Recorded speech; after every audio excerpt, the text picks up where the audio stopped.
In the beginning, there was Eru Iluvatar, who is essentially the god of this world. He created the Ainur, who are basically angels, and he taught them to sing for him. At first, they sang by themselves, but soon Iluvatar taught them to sing together in harmony. Everything was great, but then Melkor, that jerk, decided he wanted to sing his own song, so he starts diverging from the melody and causing all kinds of problems.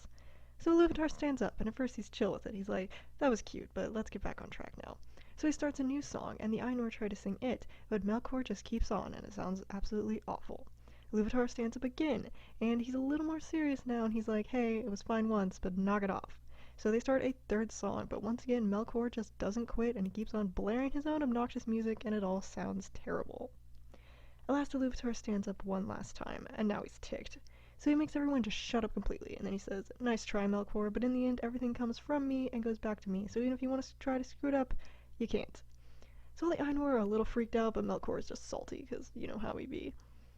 Then Iluvatar takes the Ainur out of their halls, or wherever they are, I don't know, and he shows them a vision of the earth, which the Ainur have all been creating through their music. He shows them what's going to happen on Earth and how the children of Iluvatar, elves and men, will eventually come forth and live there. So some of the Ainur are like, that's so cool, we want to go there and make all that happen. Melkor felt the same way, and at first he's like, yeah, I totally want to go there and make things awesome for the children of Iluvatar, but really he just wants power, because you know how he be. So eventually the vision vanishes, and the Ainur are all sad. But Iluvatar's like, it's okay guys, I just made it real. So he gives life to Ea, as the planet is called, and he sends forth some of his Ainur into the world, and they were called the Valar, which means powers of the world. The Valar get to Ea, and at first they're surprised because all that stuff they saw in the vision hasn't been made yet. But then they realize, oh, it's our job to make all that stuff. And they get to work building and shaping the world into their vision. But Melkor, being the rotten party crasher that he is, does his best to ruin everything they try to do. And he's like, you are all of you beneath me, this is my world! But Manwë, the most powerful of the Valar, and Melkor's brother, is like, no. So he summons a bunch of Maiar, who are lesser Ainur, to come help the Valar fight Melkor off. They succeed for a little while, and the Valar begin to take on more human appearances, as they wished. But Melkor was still not fully deterred, so he just keeps coming back and trying to ruin all their work. He makes it really hard, but the Valar and Maiar keep working at it, and eventually the world, also known as the Kingdom of Arda, is made.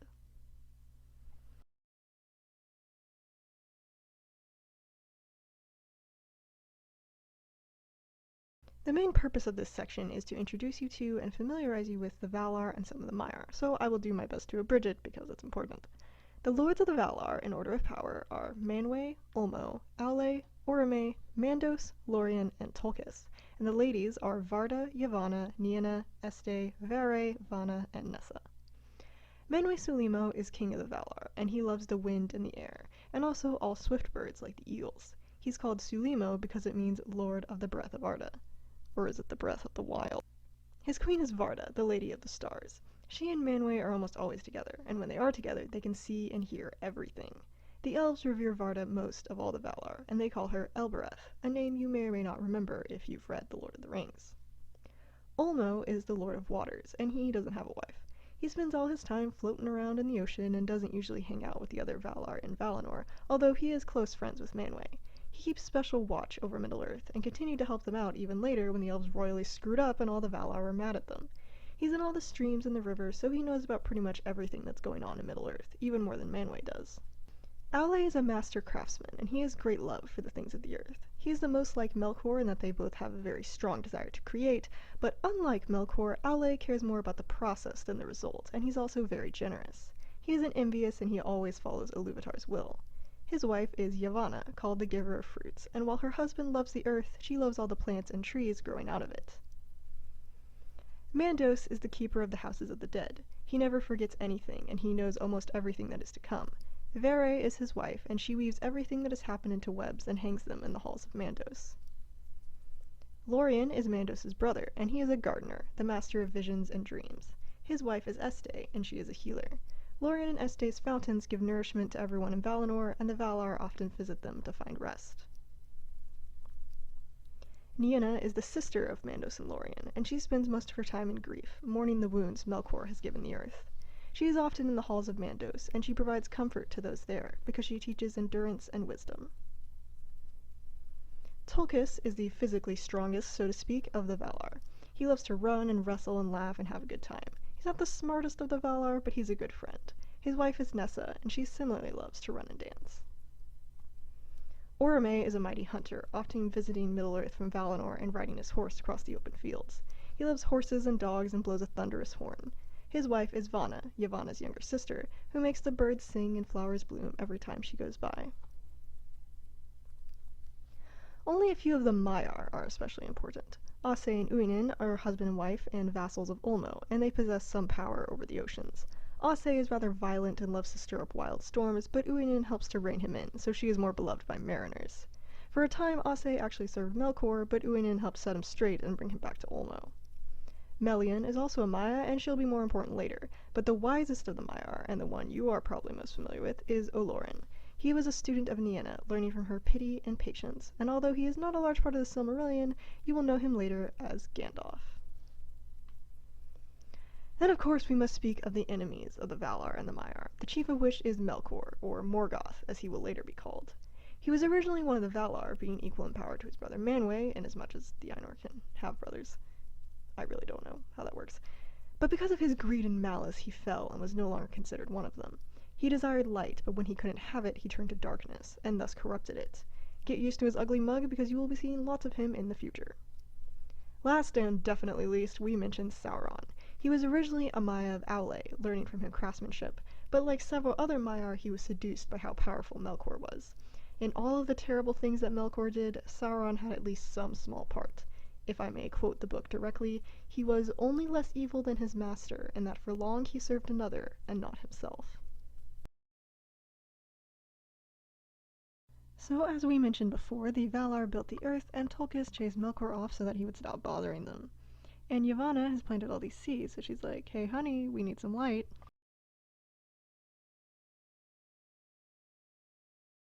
So Aule makes 2 big lamps, and the Valar put them at the south and north of Middle-earth, and it's like day all the time. So the Valar are feeling pretty great, and Manwë's like, yo, let's throw a party. So everybody brings beers to Manwë's house, and they start having a great time.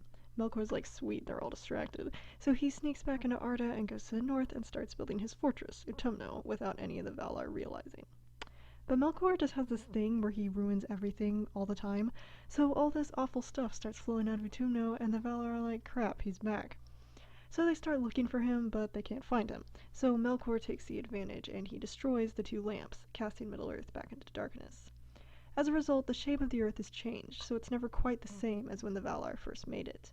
Melkor escapes again, and the Valar are like, okay, we're just gonna back off for a while because we're not strong enough to oppose him, and we don't want the world to get wrecked more. Melkor also destroyed where the Valar were living, so they moved to this island on the farthest west end of the world, called Aman. There they build the city of Valinor, and it's even more beautiful than Middle-earth was in the beginning. At the western gate of Valinor, there's a green hill, and Yavanna stands on this hill and starts singing, while Nienna sits on it and starts crying. Eventually, out of the hill grows the 2 trees of Valinor, Telperion and Laurelin. Together, they give light to Aman. Now, the Valar and the Maiar just kind of hung out in Valinor, although they didn't just completely forget about Middle-earth, of course. Yavanna would go there and tend to her plants some, and Orome would go hunting, and they eagerly awaited the time when the children of Iluvatar would finally wake and walk the earth.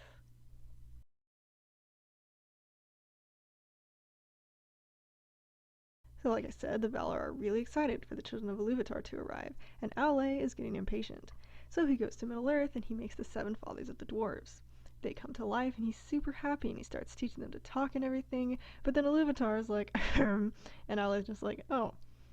So Iluvatar says, what do you think you're doing? They're not even alive, they're just extensions of yourself. They have no free will. Is that what you want? And Aule says, I'm sorry, Daddy, I just wanted to be like you, but I guess I'll get rid of them if that's what you want. So he's super sad and he's about to destroy his creations, but they cry out in fear, and Iluvatar says, it's okay, buddy, see, I just gave them actual life. But seriously, you shouldn't have done that, so they don't get to wake up until after the elves do, okay? But Aule's just really happy, so he agrees and sets the dwarves down to sleep in Middle-earth, then goes back to Valinor. And he'd been keeping this secret from his wife Yavanna the whole time, so when he tells her about it, she's like, wow, I can't believe you didn't tell me about this. Now your dirty little kids are going to destroy all my beloved trees. And Aule's like, I mean, so will Iluvatar's kids. It's okay, I'm sure they'll respect them properly. But Yavanna is still upset, so she goes to Manwë and she says, are the children seriously going to have dominion over everything I made to destroy it whenever they want? And Manwë's like, I guess? Do you want me to do something about that? Yeah, says Yavanna, I'd like to have some guardians for my trees because I love the trees the most. So Manway's like, sure, okay. And he talks to Iluvatar about it, and Iluvatar agrees to make the Ints. So Yavanna's super happy, and so she goes to Aule, and she's like, ha, guess what? Now my trees are safe from your kids and their nasty axes. Aule pretty much just shrugs, and he's like, they're still gonna need wood.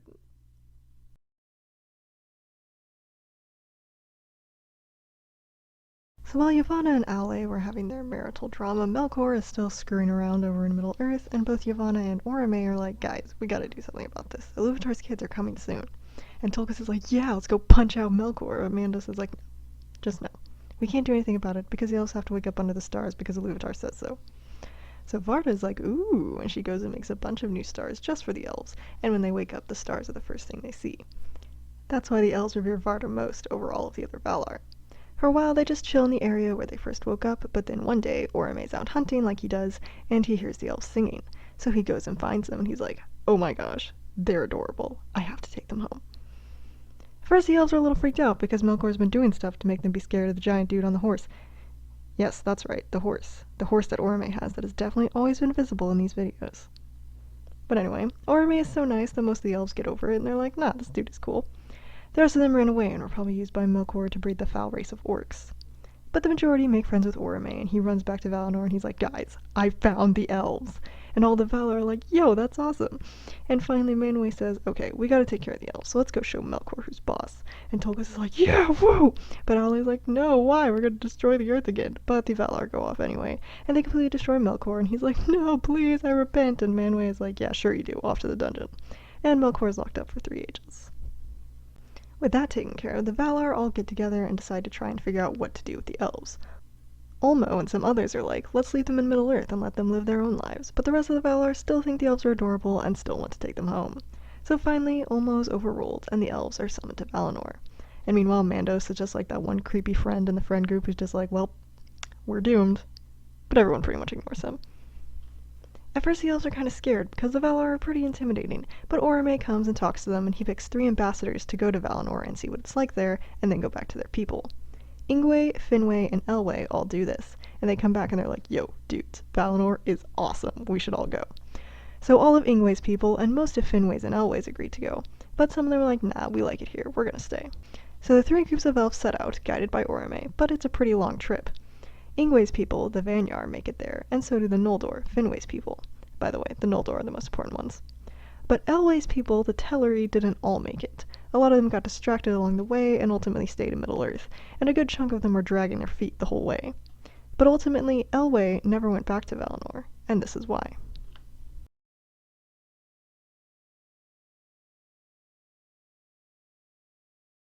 So while the Teleri were hanging out along the way, Elwë would occasionally go exploring in the woods.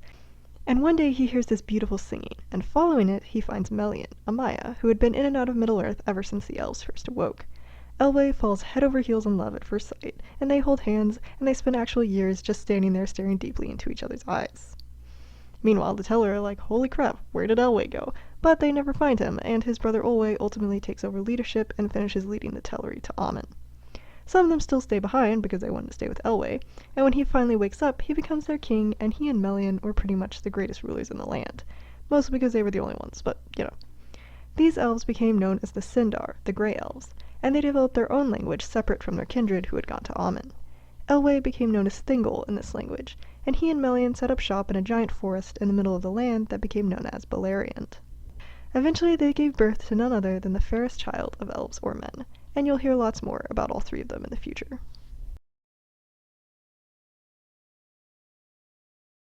I mentioned in the last video that the Vanyar and Noldor made it to Aman, but it wasn't as simple as it might have seemed. First, the Vanyar and the Noldor make it to the far western shores of Beleriand, and there the elves are kind of scared of the ocean, but then Ulmo comes and talks to them, and they're like, hey, actually the sea is pretty cool, and they agree to cross it. So Ulmo lifts an island up and ferries the Vanyar and the Noldor across the sea, and they at last make it to Aman. So as you may recall, the Teleri were all dilly-dallying along the way, and by the time they made it to the ocean, Ulmo and the other elves were all gone. So they're kind of sad because all their friends left them behind, but they start living there on the shores of the sea. And Ase, one of Ulmo's Maiar that you might remember from earlier, he visits them and makes friends with them, and they forever after love the sea. For a long time they're all staying there, but Fenway, king of the Noldor, is like, hey, I miss my friends, so he asks Ulmo to bring them to Amon. Ulmo does so, but Ase is sad and he convinces some of them to stay behind. Those that do are known as the Falathrim, and Círdan the Shipwright rules them. So Ulmo takes King Olwe and all the people who are willing to go off to Amon, and their island is floating across the ocean, but Ase follows along and he's like, please, I want to stay close to my friends, because he never leaves the ocean. And Ulmo's like, fine, I didn't really want the elves to go to Amon anyway. And he puts the island there in the middle of the ocean, in between Middle-earth and Amon. This island became known as Tol Eressëa, the Lonely Isle, and because of the distance between the Teleri and the other elves, they developed a different language, although they remained friends. But now in Amon, the Valar built a place for the elves to live. There are these giant mountains surrounding Valinor to guard it from Melkor, but the Valar split the mountains and made a valley so that the elves could still see the stars and look upon the ocean. In the valley they raised a green hill, and apparently Tolkien thought it was a great idea to name it after a fish, but it was called Tuna, and the elves built a beautiful city called Tirion. The Vanyar were Manwë and Varda's favorite elves, but the Noldor were most loved by Aule, who taught them many things. The Noldor then became great craftsmen, both of word and of physical objects. As I said before, the Noldor are the important ones, so prepare to have a bunch of names and relationships dumped on you, like now. Fenway was king of the Noldor, and his sons were Fëanor, Fingolfin, and Finarfin. Fëanor was very passionate and the most skilled, Fingolfin was the strongest and the most valiant, and Finarfin was the fairest and the wisest. Fëanor had 7 sons for some unknown reason, and they were Maethros the Tall, Maglor the Great Singer, Caligorm the Fair, Caranthir the Dark, Curufin the Crafty, and Amrod and Amras, who weren't special at all other than that they were identical twins and went hunting, but so did Caligorm, and he's more important. Fingolfin had 2 sons, Fingon and Turgon, who both later became great kings. His daughter was Erethel, an adventurous lady who was very close with Fëanor's sons. Finarfin's sons were Finrod, Orodreth, Angrod, and Aegnor, who were all as close as brothers with Fingolfin's sons. And of course, Finarfin also had a daughter, Galadriel. Meanwhile, the Teleri are still off on their island, but they can see Amon in the distance and they really want to go there. So Ase reluctantly teaches them how to build ships, and they set sail and land at Amon. They then can visit Tirion as they wish, but they build their own city, Alcalonde, on the seashore. At the same time, the Vanyar leave Tirion behind to stay in Valinor forever, and Tirion becomes a city solely of the Noldor. Speaking of the Noldor, it's time to tell their stories.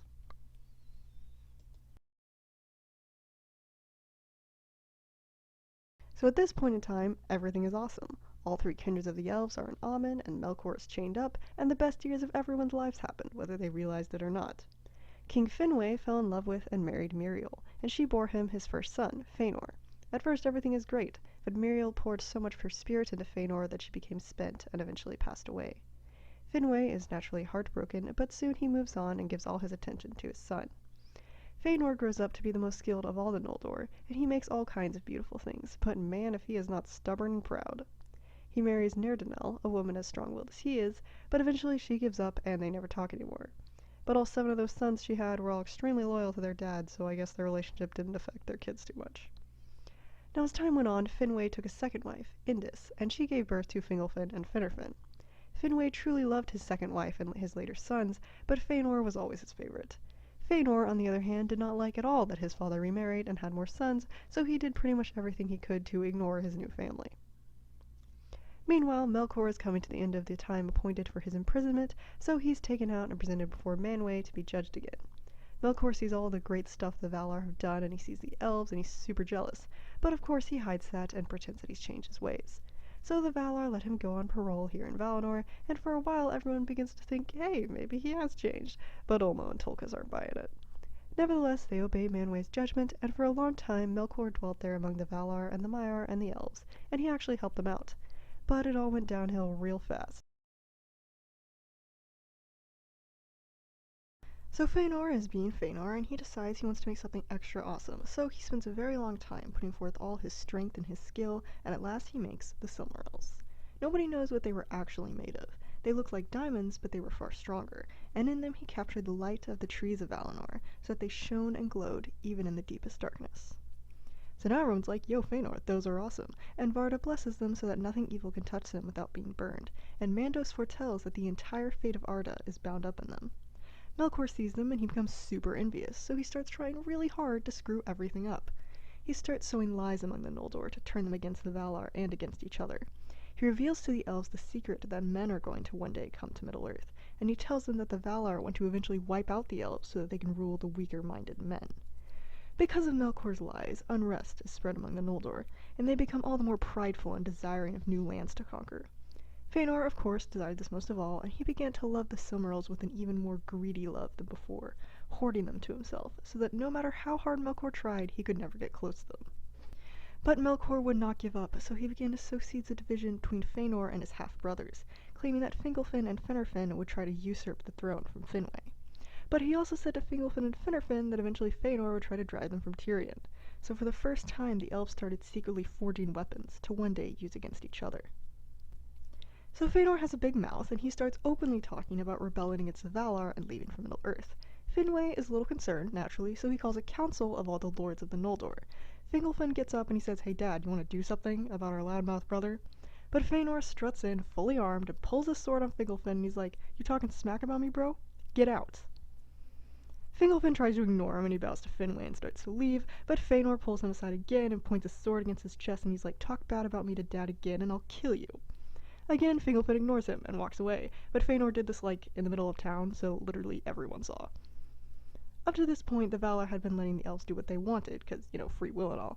But now that Fëanor is pulling swords on his brothers, they're like, we gotta do something about this. So they bring Fëanor before the whole council of Valar, and he tells the whole story, and they find out that Melkor is the one behind all of the unrest that's been going on. So Tolkis takes off to go find him, but meanwhile Mandos says to Fëanor, "You still drew a sword on your brother, so go in the timeout quarter and think about what you've done for 12 years. Then if Fingolfin forgives you, you can come back." And Fingolfin is like, "Yeah, sure, I forgive him," but Fëanor is still Fëanor, so he stays stubbornly unrepentant and leaves and builds a new house out in the wilderness with all his sons, and eventually Fenway comes too because ultimately he's a complete sucker for his first son. So Melkor hears about all this and he knows that Tolkis is looking for him, so he runs and hides and the Valar can't find him. He sneaks over to Fëanor's house and he's like, "Hey, buddy, I could take you to Middle-earth so we can keep those Silmarils nice and safe, know what I mean?" But Fëanor's like, "Ha, I know what you're after, you fiend," and he slams the door in his face. So Melkor's a little mad, but he just leaves Valinor and goes back to Middle-earth. So for a little while it seems like everything's okay in Amon, but it's not. It's really not. And deep down everybody knows that all their happiness is going to come to a disastrous end.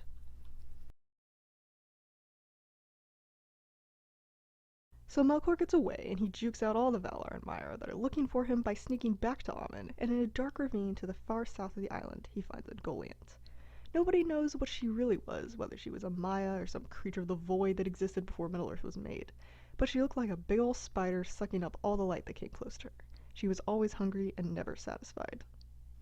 Now Melkor comes to her, looking again like a big imposing dark lord, and he says to her, "Help me out and I'll give you whatever you want, no matter what it is." And meanwhile he's thinking, "Yeah, right, I totally will." And I don't think Ungoliant really trusted him, but she went with him anyway, weaving a cloak of darkness around them, and webs for them to cross the mountains towards Valinor.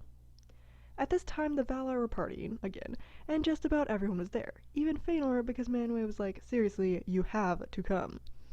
But Fenway didn't go, and neither did the Noldor who had followed Fëanor to his new home out in the mountains, or wherever they were. Also, all of the Teleri stayed at their home by the sea. But Fëanor comes, not wearing his party clothes, I might add, and he meets with Fingolfin before Manwë's throne so that they can be reconciled. And Fingolfin is like, "We cool, bro, I love you, and I'll follow you wherever you go." And Fëanor, being Fëanor, is just like, "Yeah, sure, whatever." Right as this is happening, Melkor and Ungoliant come to Valinor and the mound where the two trees are. Melkor cuts them down, and Ungoliant sucks up all of their sap, poisoning them down to their roots. Valinor falls into darkness that only Manwë's eyes can pierce, until he finds a darkness that not even he can penetrate, and he realizes that this was Melkor's doing. Immediately Tolkis and Orome take off to capture Melkor, but the foul darkness that Ungoliant made confounded them, and they lost their way, and Melkor was long gone.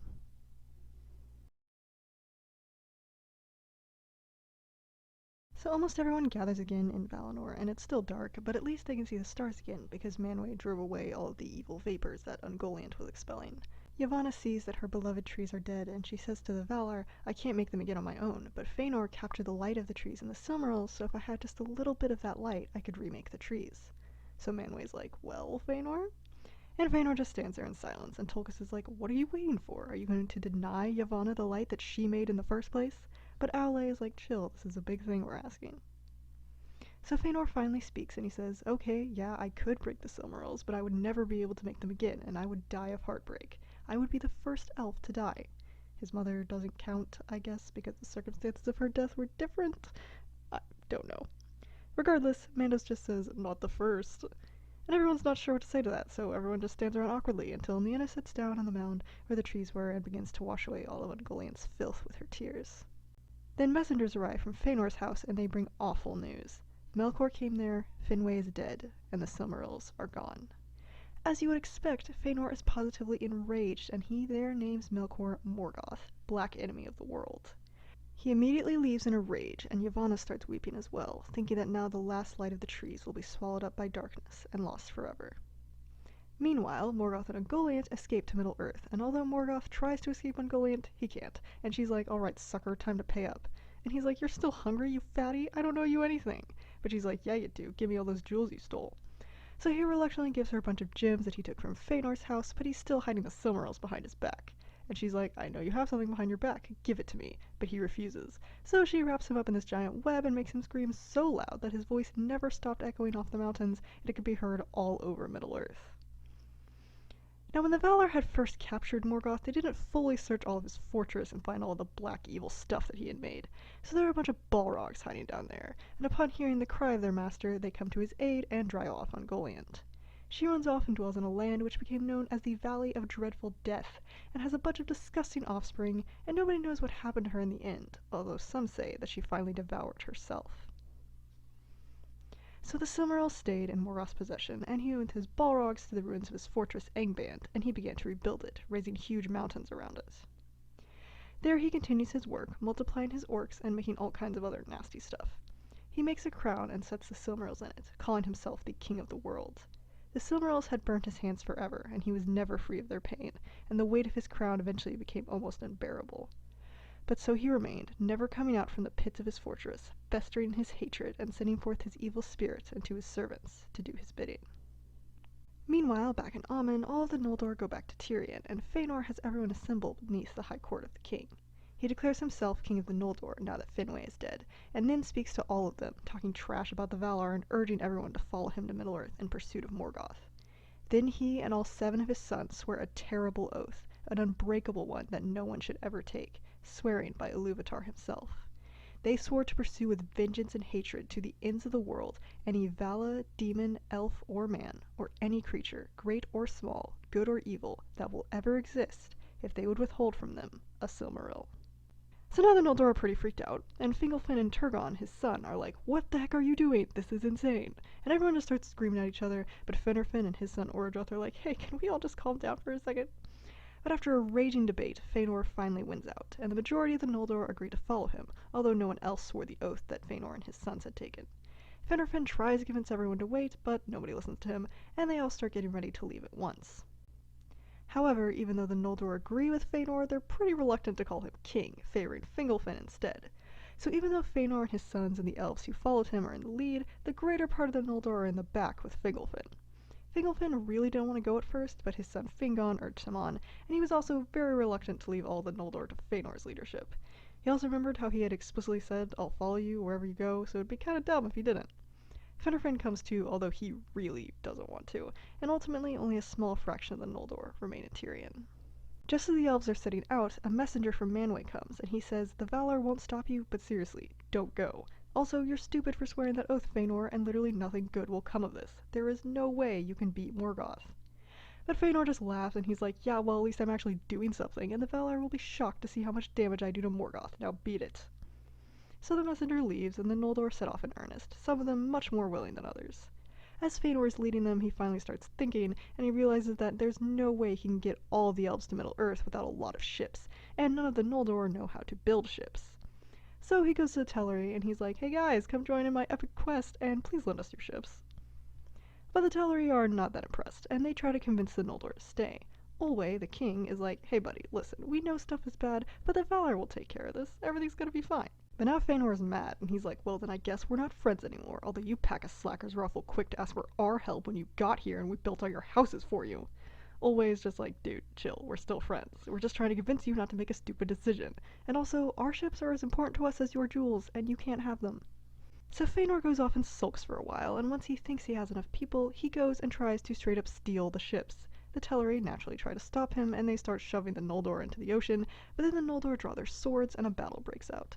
The Teleri have the upper hand at first, but then Fingon and some others of Fingalfin's people show up, and all they know is that their kinsmen are being attacked, so they boost the Noldor, and eventually the Teleri are overcome. The slaughter of the Teleri is basically the original sin of the Noldor, and it haunted them forever after. Ase and Uinen are both furious about this, and the sea lashes out against the Noldor, and a lot of them drowned and were shipwrecked, but the majority of them made it, and they continued on northward, some by ship and some by land. Suddenly a dark figure appears before them, which some say was Mandos himself, and he there pronounced the doom of the Noldor. He declared Valinor shut off to them, and that they would receive no help from the Valar in their fruitless battle against Morgoth. In the end, no matter how they may try, the oath that they swore and the blood that they shed would foil all of their plans. Many of the Noldor were afraid, but Fëanor is, unfortunately, still Fëanor, and he refused to repent and continued onward. But Finarfin had had enough, and he turned back, taking some of the Noldor with him and winning the pardon of the Valar. He became High King of the Noldor in Amon, but all of his children still remained with Fingalfin's people, who also chose to continue. The Noldor came farther north, up to a narrow strait which connected Amon to Middle-earth. However, this strait was made up of treacherous icy mountains which the elves were not thrilled about crossing. So Fëanor talks with his sons, and they decide the only way they can get across is with the ships, but there are a lot of elves and not enough ships to take them, because nobody trusted each other anymore, and nobody wanted to stay behind and wait for the ships to ferry them across. So finally, Fëanor and his sons decide to sneak away with the group of elves most loyal to them, and they abandon the rest in the barren wasteland. After they land, Maithros, Fëanor's oldest son, isn't all bad, and he used to be pretty good friends with Fingon, so he's like, "Hey Dad, we're gonna go get everyone else now, right?" But Fëanor just starts cackling, he's like, "Nope." Burn the ships, cut the ties, send a flare into the night. And after his sons stop being weirded out by their dad's random singing, they do as he says, except for Maithros, who really isn't cool with it. So now back on the other shore, Fingalfin and the others see the light from the burning ships, and they realize that Fëanor literally left all of them behind. So now Fingalfin is furious and more determined than ever to make it to Middle-earth. Having no other options, they choose to cross the Hills of Ice. Many elves die along the way, including Turgon's wife, but eventually they make it and stand once again on the shores of Middle-earth. So while all of that was happening over in Valinor, the Sindar have been living it up over here in Middle-earth. Thingol and Melian are basically the rulers of all Beleriand, and they give birth to their daughter Luthien, and everyone is so happy. During this time, the dwarves wake up and come over the mountains into Beleriand, and the elves are really surprised because they're like, "We thought we were the only sentient creatures." But after overcoming some language barriers, they set up a healthy trade relationship with the dwarves. They were never buddy-buddy with each other, but they helped each other out and it was all good. After a while, though, the dwarves start bringing news of all these evil things out in the wild, so Thingol decides to start planning ahead, and he asks the dwarves to build a palace for him. The dwarves agree and work along with the elves to build Menegroth, the Thousand Caves, and one of the greatest dwellings of the elves in Beleriand.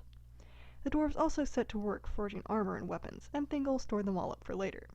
He didn't need them at first because for many, many years everything was awesome in Beleriand, but then Morgoth destroyed the trees and fled back to Middle-earth, and Ungoliant went ravaging about, so pretty soon everybody saw that stuff was going to be real different. Morgoth sends an army of orcs to Menegroth, but with the help of some other Sindar from a different region, Thingol and his guys and dwarves all fight them off. But the orcs were somewhat victorious, and they cause a lot of trouble for Círdan and his people, so Thingol clusters all of his elves into the heart of a forested area that's almost the center of Beleriand. Melian then uses her Maya powers to create what is called the Girdle of Melian, a wall of shadow that surrounded the forest so that no one could enter against the will of either her or Thingol. Because of that, the land became known as Doriath, which is Land of the Fence. Fëanor and his crew have since arrived, but we won't be getting back to them just yet because we have to cover some other things first. Back in Valinor, though, the Valar have all been talking and they're all really sad, for obvious reasons. And when that messenger comes back and tells Manwë what Fëanor said in response to them telling him not to leave, Manwë is pretty depressed. But he says, "Hey, maybe some good will still come out of this, like Ilúvatar always said." And Mandos is just like, "Nah, Fëanor gonna die soon." But now the Valar hear that the Noldor have indeed made it back to Middle-earth, and so they decide to start doing some of the stuff they had been talking about to fix all of the bad stuff that Morgoth caused. So Yavanna and Nienna spend a lot of time singing and crying on the mound where the two trees were, and for a while it seems like nothing's happening and the trees are beyond hope, but at last two little shoots come up. Yavanna takes these and gives them to Aule, who makes them into two bright lamps. He then gives them to Varda to set them up in the heavens with the stars, although they far outshine them, and thus give light once again to Middle-earth. The Valar pick two Maiar to drive these lamps through the skies. They pick a girl named Arian to drive the sun, and a guy named Tilion to drive the moon. At first, they were supposed to be light all the time, with always either the sun or the moon shining down directly, but Lorien was like, people still have to sleep, you know, so Varda allowed dusk and dawn to exist. Morgoth is pretty freaked out by this, and when the sun rises, he's all like, my eyes, I can't see! So he really hates the sun, and so do his servants. So he always tries to cover them up with smoke and nasty fumes and all kinds of air pollution. The Valar are pretty sure that the sun won't just hold him off forever though, and they don't really want to make war on him yet and ruin the world again, so instead they extra fortify Valinor, raising the mountains even higher and setting up way more guards and watches. They also set up a mist of sorts about the shores of Aman so that no sailors could ever make it through safely. All except one, that is, but you won't learn about that for a long while.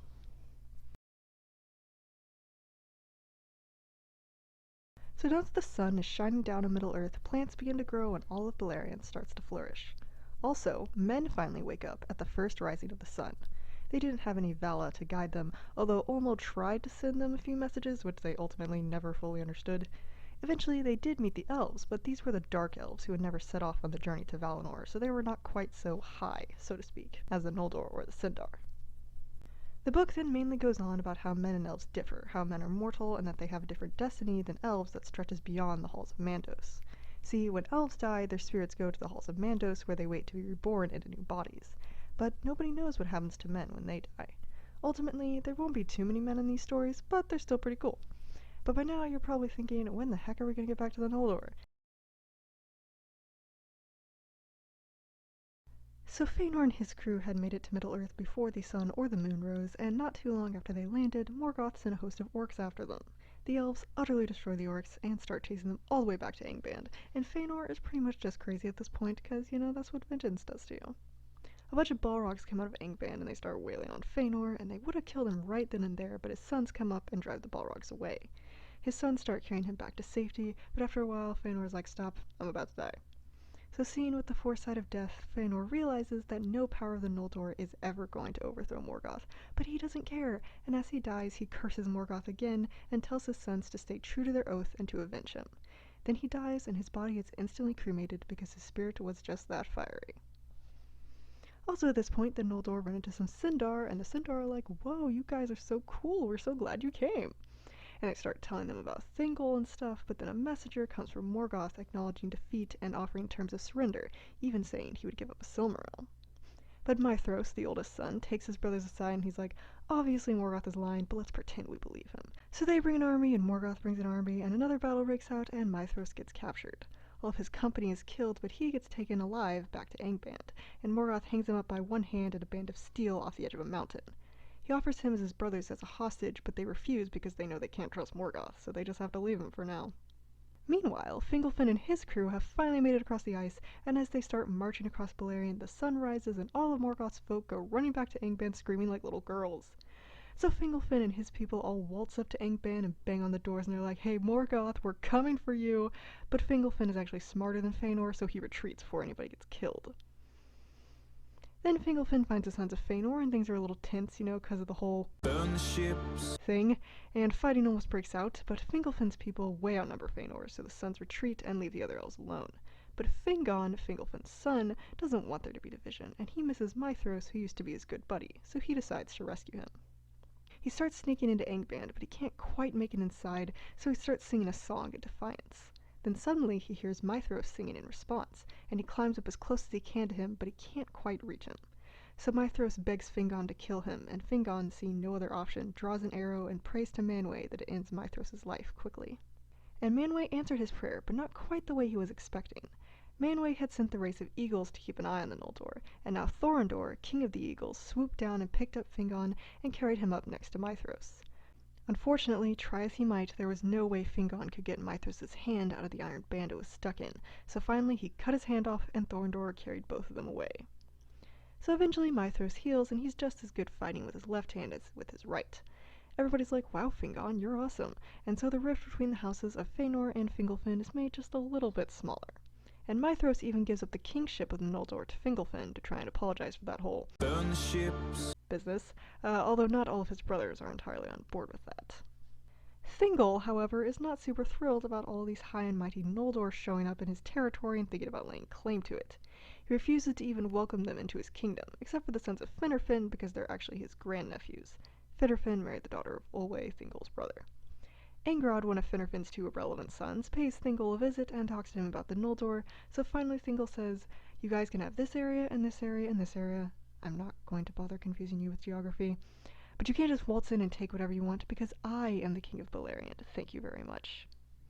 So Angrod takes this message back to the princes of the Noldor, and aside from Mithros, the sons of Feyenoora are not very happy about it. Caranthir is like, what do we care? Finarfin's sons can deal with this dark elf, but we won't. Then Angrod gets mad and leaves, but Mithros calms his brothers down and tries to keep good relations with the other Noldor, although he is still bound by that pesky little oath.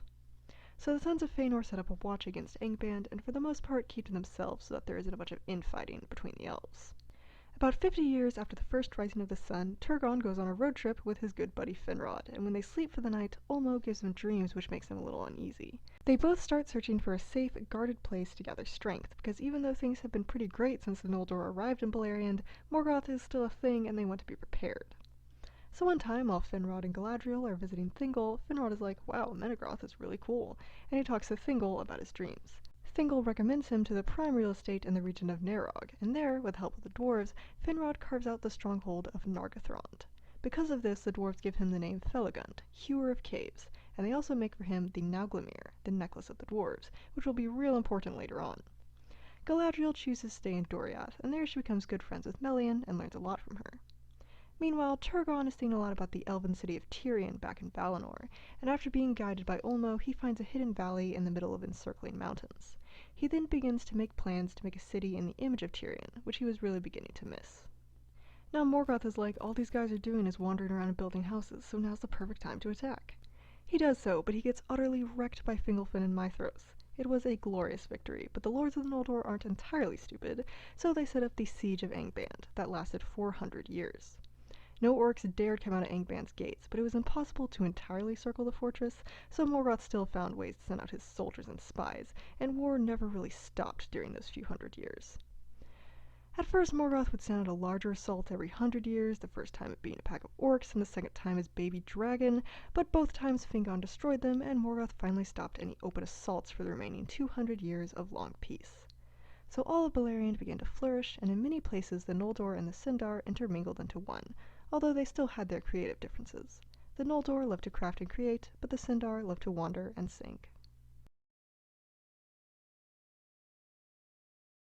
Okay, so basically this chapter is just, this is this area and this guy ruled it, but I already said that I was going to try and confuse all of you with geography and the 37,500 names that Tolkien came up with, so forget it.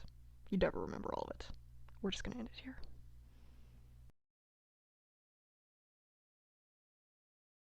So back to our boy Turgon, after 52 years he finally built the city he had been dreaming of, and it was called Gondolin, the Hidden Rock.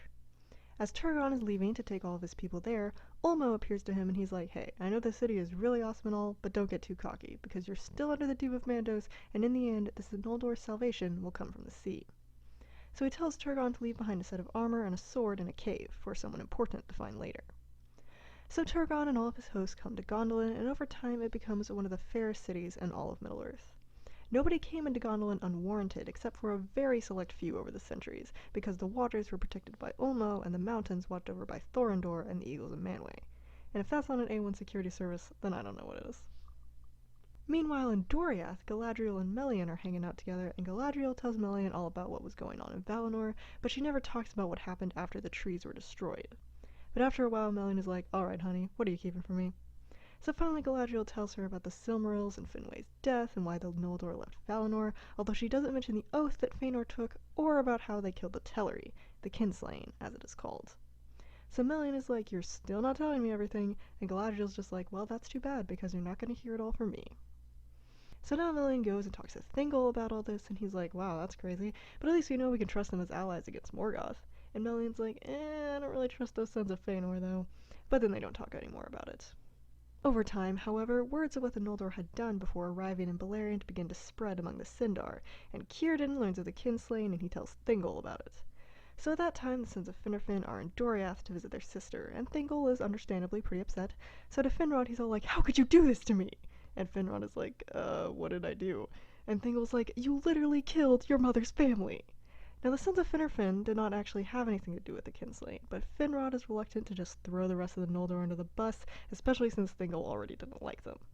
But Angrod is still salty about that thing Caranthir said that one time, so he's like, "We had nothing to do with it, the sons of Fëanor suck, and why should we be called kinslayers and traitors when we had to cross all that stupid ice?"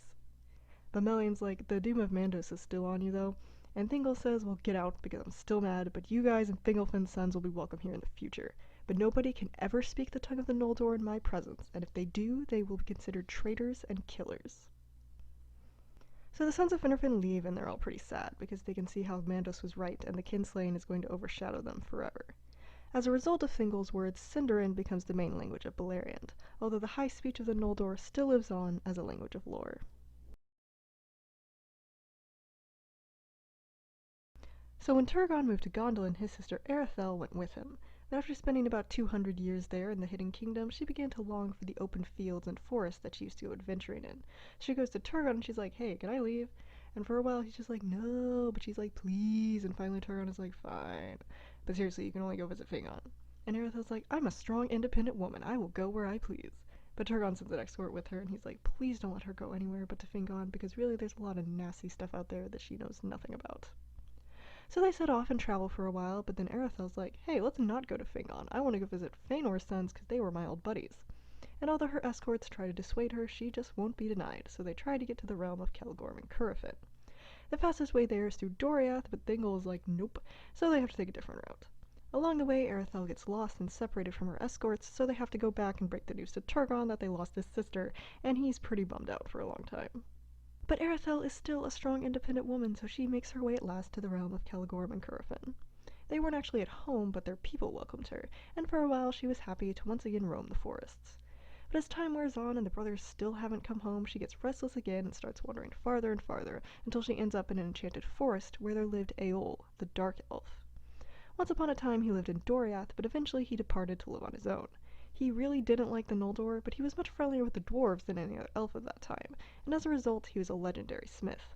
When he sees Erethel, he's like, "Ooh, she's hot," so he sets it up that she can't get out of the forest, so finally she finds her way to Eol's house and he takes her in. Then they get married, because sure. So Erethel isn't entirely thrilled about her new life, but she doesn't hate it either, and eventually she gives birth to Eol's son, who, after not naming him for 12 years for some odd reason, he calls Maeglin, which is sharp glance, because he could kind of read minds in his own way. So as Maeglin grows up, he very much resembles a Noldor on his mother's side, but in his mannerisms he's much more like his father, serious, stubborn, and of few words. He would often go with his father to visit the dwarves and became similarly skilled at smith work and the finding of metals. But really, he was a mama's boy at heart, and he would often listen to the stories that Erethel told about her family and her old home. As a result, Erethel begins to get really homesick, and when Maeglin tells his father that he wants to meet his mother's family, Eol gets all mad and he's like, "There is no way you're going to associate with the people who slaughtered the Teleri, and if you try to, then I'll literally lock you up." So as a result, their relationship started to deteriorate a bit. But after a while, Eol goes to party with his dwarf buddies, and while he's away, Maeglin is like, "Hey mom, let's run away while he's gone." And Erethel's like, "That's my boy." So off they go to once again find Gondolin. Eol gets back home sooner than they thought he would though, and he's pretty ticked to find his wife and son gone. So he sets off to look for them and starts passing through the realm of Celgorm and Currafin, and the elves there take him to Currafin for questioning him because they think he's suspicious. So now Currafin is like, "What are you doing here, you dirty dark elf?" Eol restrains his offense at first, and he says, "Well, I thought my wife and son came to visit you, so I thought I'd join them." And Currafin's like, "Yeah, well, they never came here, so either you're trying to play me, or you're the one who got played." So Eol's like, "Well, can I leave and find out what's going on?" And Currafin's like, "Yeah, sure, get lost." And Eol's like, "Gee, thanks, kinsman." And Currafin's like, "We are not kinsmen, seriously, go home." And then Eol takes off, and he's more mad at the Noldor than ever. By now, Erethel and Maeglin are close to Gondolin, and Eol manages to catch up to them and secretly follow behind them so that he finds a secret way in. Erethel and Maeglin come back to the city, and everyone's super happy to see them, and Erethel tells Turgon all about what happened, and he's just like, "Wow, well, it's awesome that you're home, and your son is awesome too. He'll have the highest honor in the kingdom." Then Maeglin takes Turgon as his king, but then he sees Turgon's daughter, Idril, and he's like, "Yo, my cousin is hot." Meanwhile, Eowl's been captured by the guard of Gondolin, and they send word to Turgon, and Arethel's like, well, that'd be my husband. So Eowl's taken before the king. Turgon's real polite to him, and he's like, hey, welcome, brother-in-law, glad to meet you, but also you could never leave now, because that's how things work around here.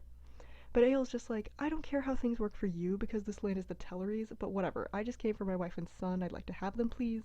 You can keep your sister if you want, but I'm taking my son. So he orders Maeglin to come to him, but Maeglin ignores him, and then Turgon is like, my dude bro, you're only allowed to live your peaceful life because of the Noldor, but whatever, I'm still king here, and you and your son can either choose to live here or to die here. Then Eowl's like, I'm taking the second choice for both of us, and he straight up throws a spear at his son, but Arethel jumps in front of Maeglin and takes a hit for him. So Eowl's immediately thrown in the dungeons to be put on trial the next day, but during the night, Arethel falls sick and dies because the spear was poisoned. So naturally, when Eowl is put on trial, there is no mercy for him, and he's taken to be thrown off the walls of the city in execution. Maeglin stands by silently, and Eowl's like, screw you, son, you'll die the exact same way someday, and then he gets chucked off. But after that, Maeglin rises in esteem among the elves of Gondolin, and he is very much loved by his uncle, and it seems that everything will go great for him from now on. But he still has the hots for his cousin, and he's pretty sad because he knows he can never marry her, and Idril is just really creeped out by him. And over the years, what started as love in Maeglin's heart turned to darkness, and in the midst of the glory of Gondolin, a seed of evil is sown.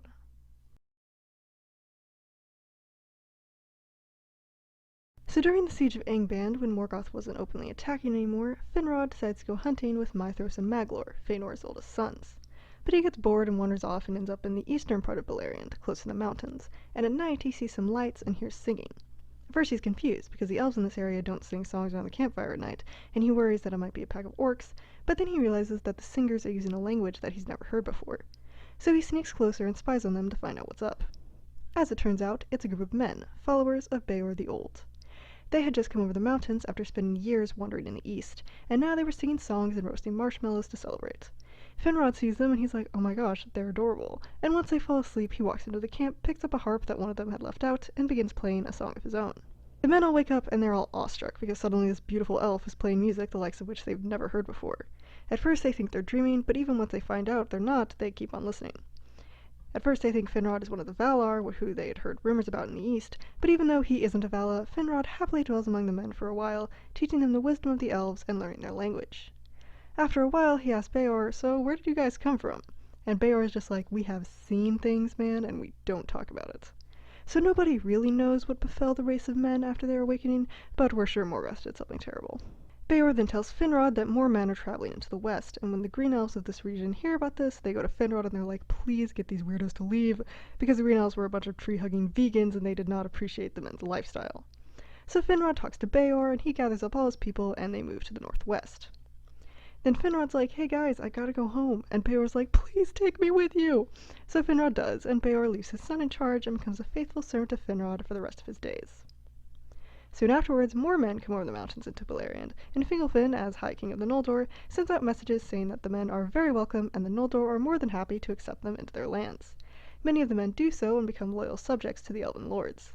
But during this time, Finrod was the only person talking to Thingol about this new development, and Thingol is not too happy about that.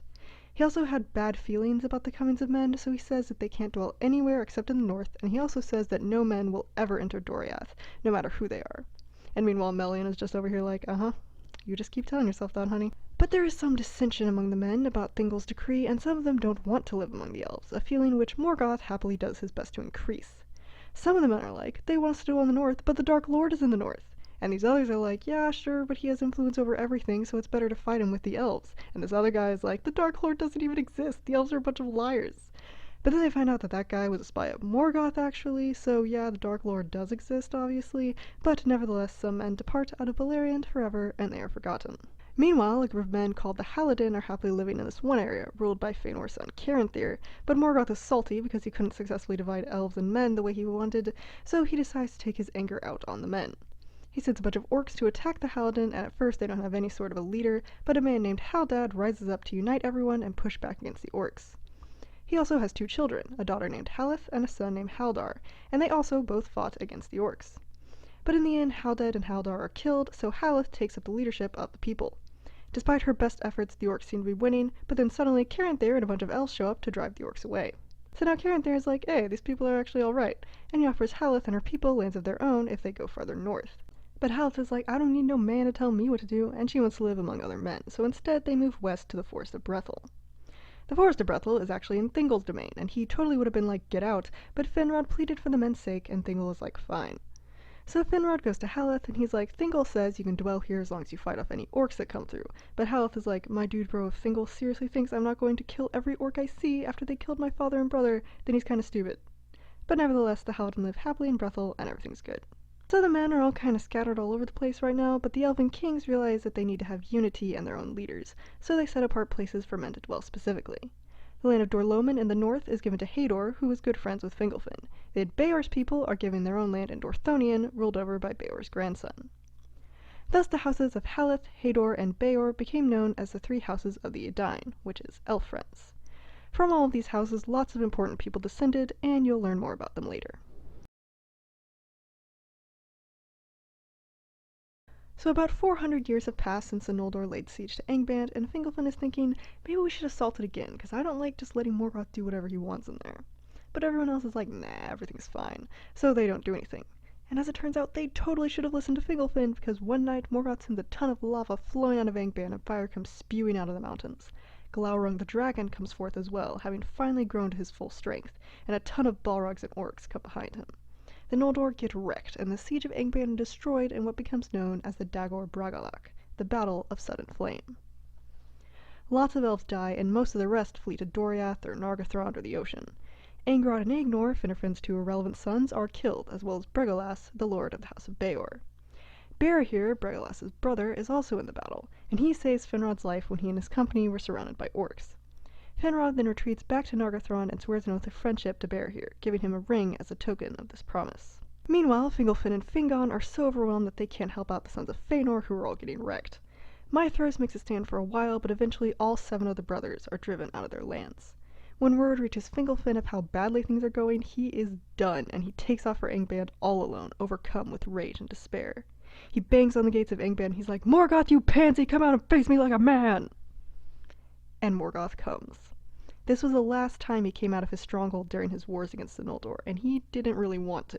But he couldn't just refuse the challenge in front of all his captains, so he crawls out of his basement and faces Fingolfin in single combat, wielding none other than Grond, the hammer of the underworld. He and Fingolfin have an epic throwdown, and at first Morgoth can't even get a hit on Fingolfin, while the Elven King wounds him 7 times. As the battle wears on, Fingolfin begins to get tired, and Morgoth takes the advantage, beating Fingolfin to the ground 3 times, and 3 times he gets back up. But the ground is full of pits from all the time Morgoth has struck at it with Grond, and at last Fingolfin stumbles, and Morgoth plants his foot on his neck. In his last dying stroke, Fingolfin slashes the Valis foot open, and Morgoth walked with a limp for the rest of his days. Tragically, that was the end of the great king, and Morgoth broke his body and was about to throw it to his wolves, but Thorondor, king of the eagles, swooped in and claws Morgoth's face, and then he takes Fingolfin's body and carries it away to Gondolin, where Turgon buried his father. Now Fingon is High King of the Noldor, but he sends his young son Gilgalad away to the Great Havens.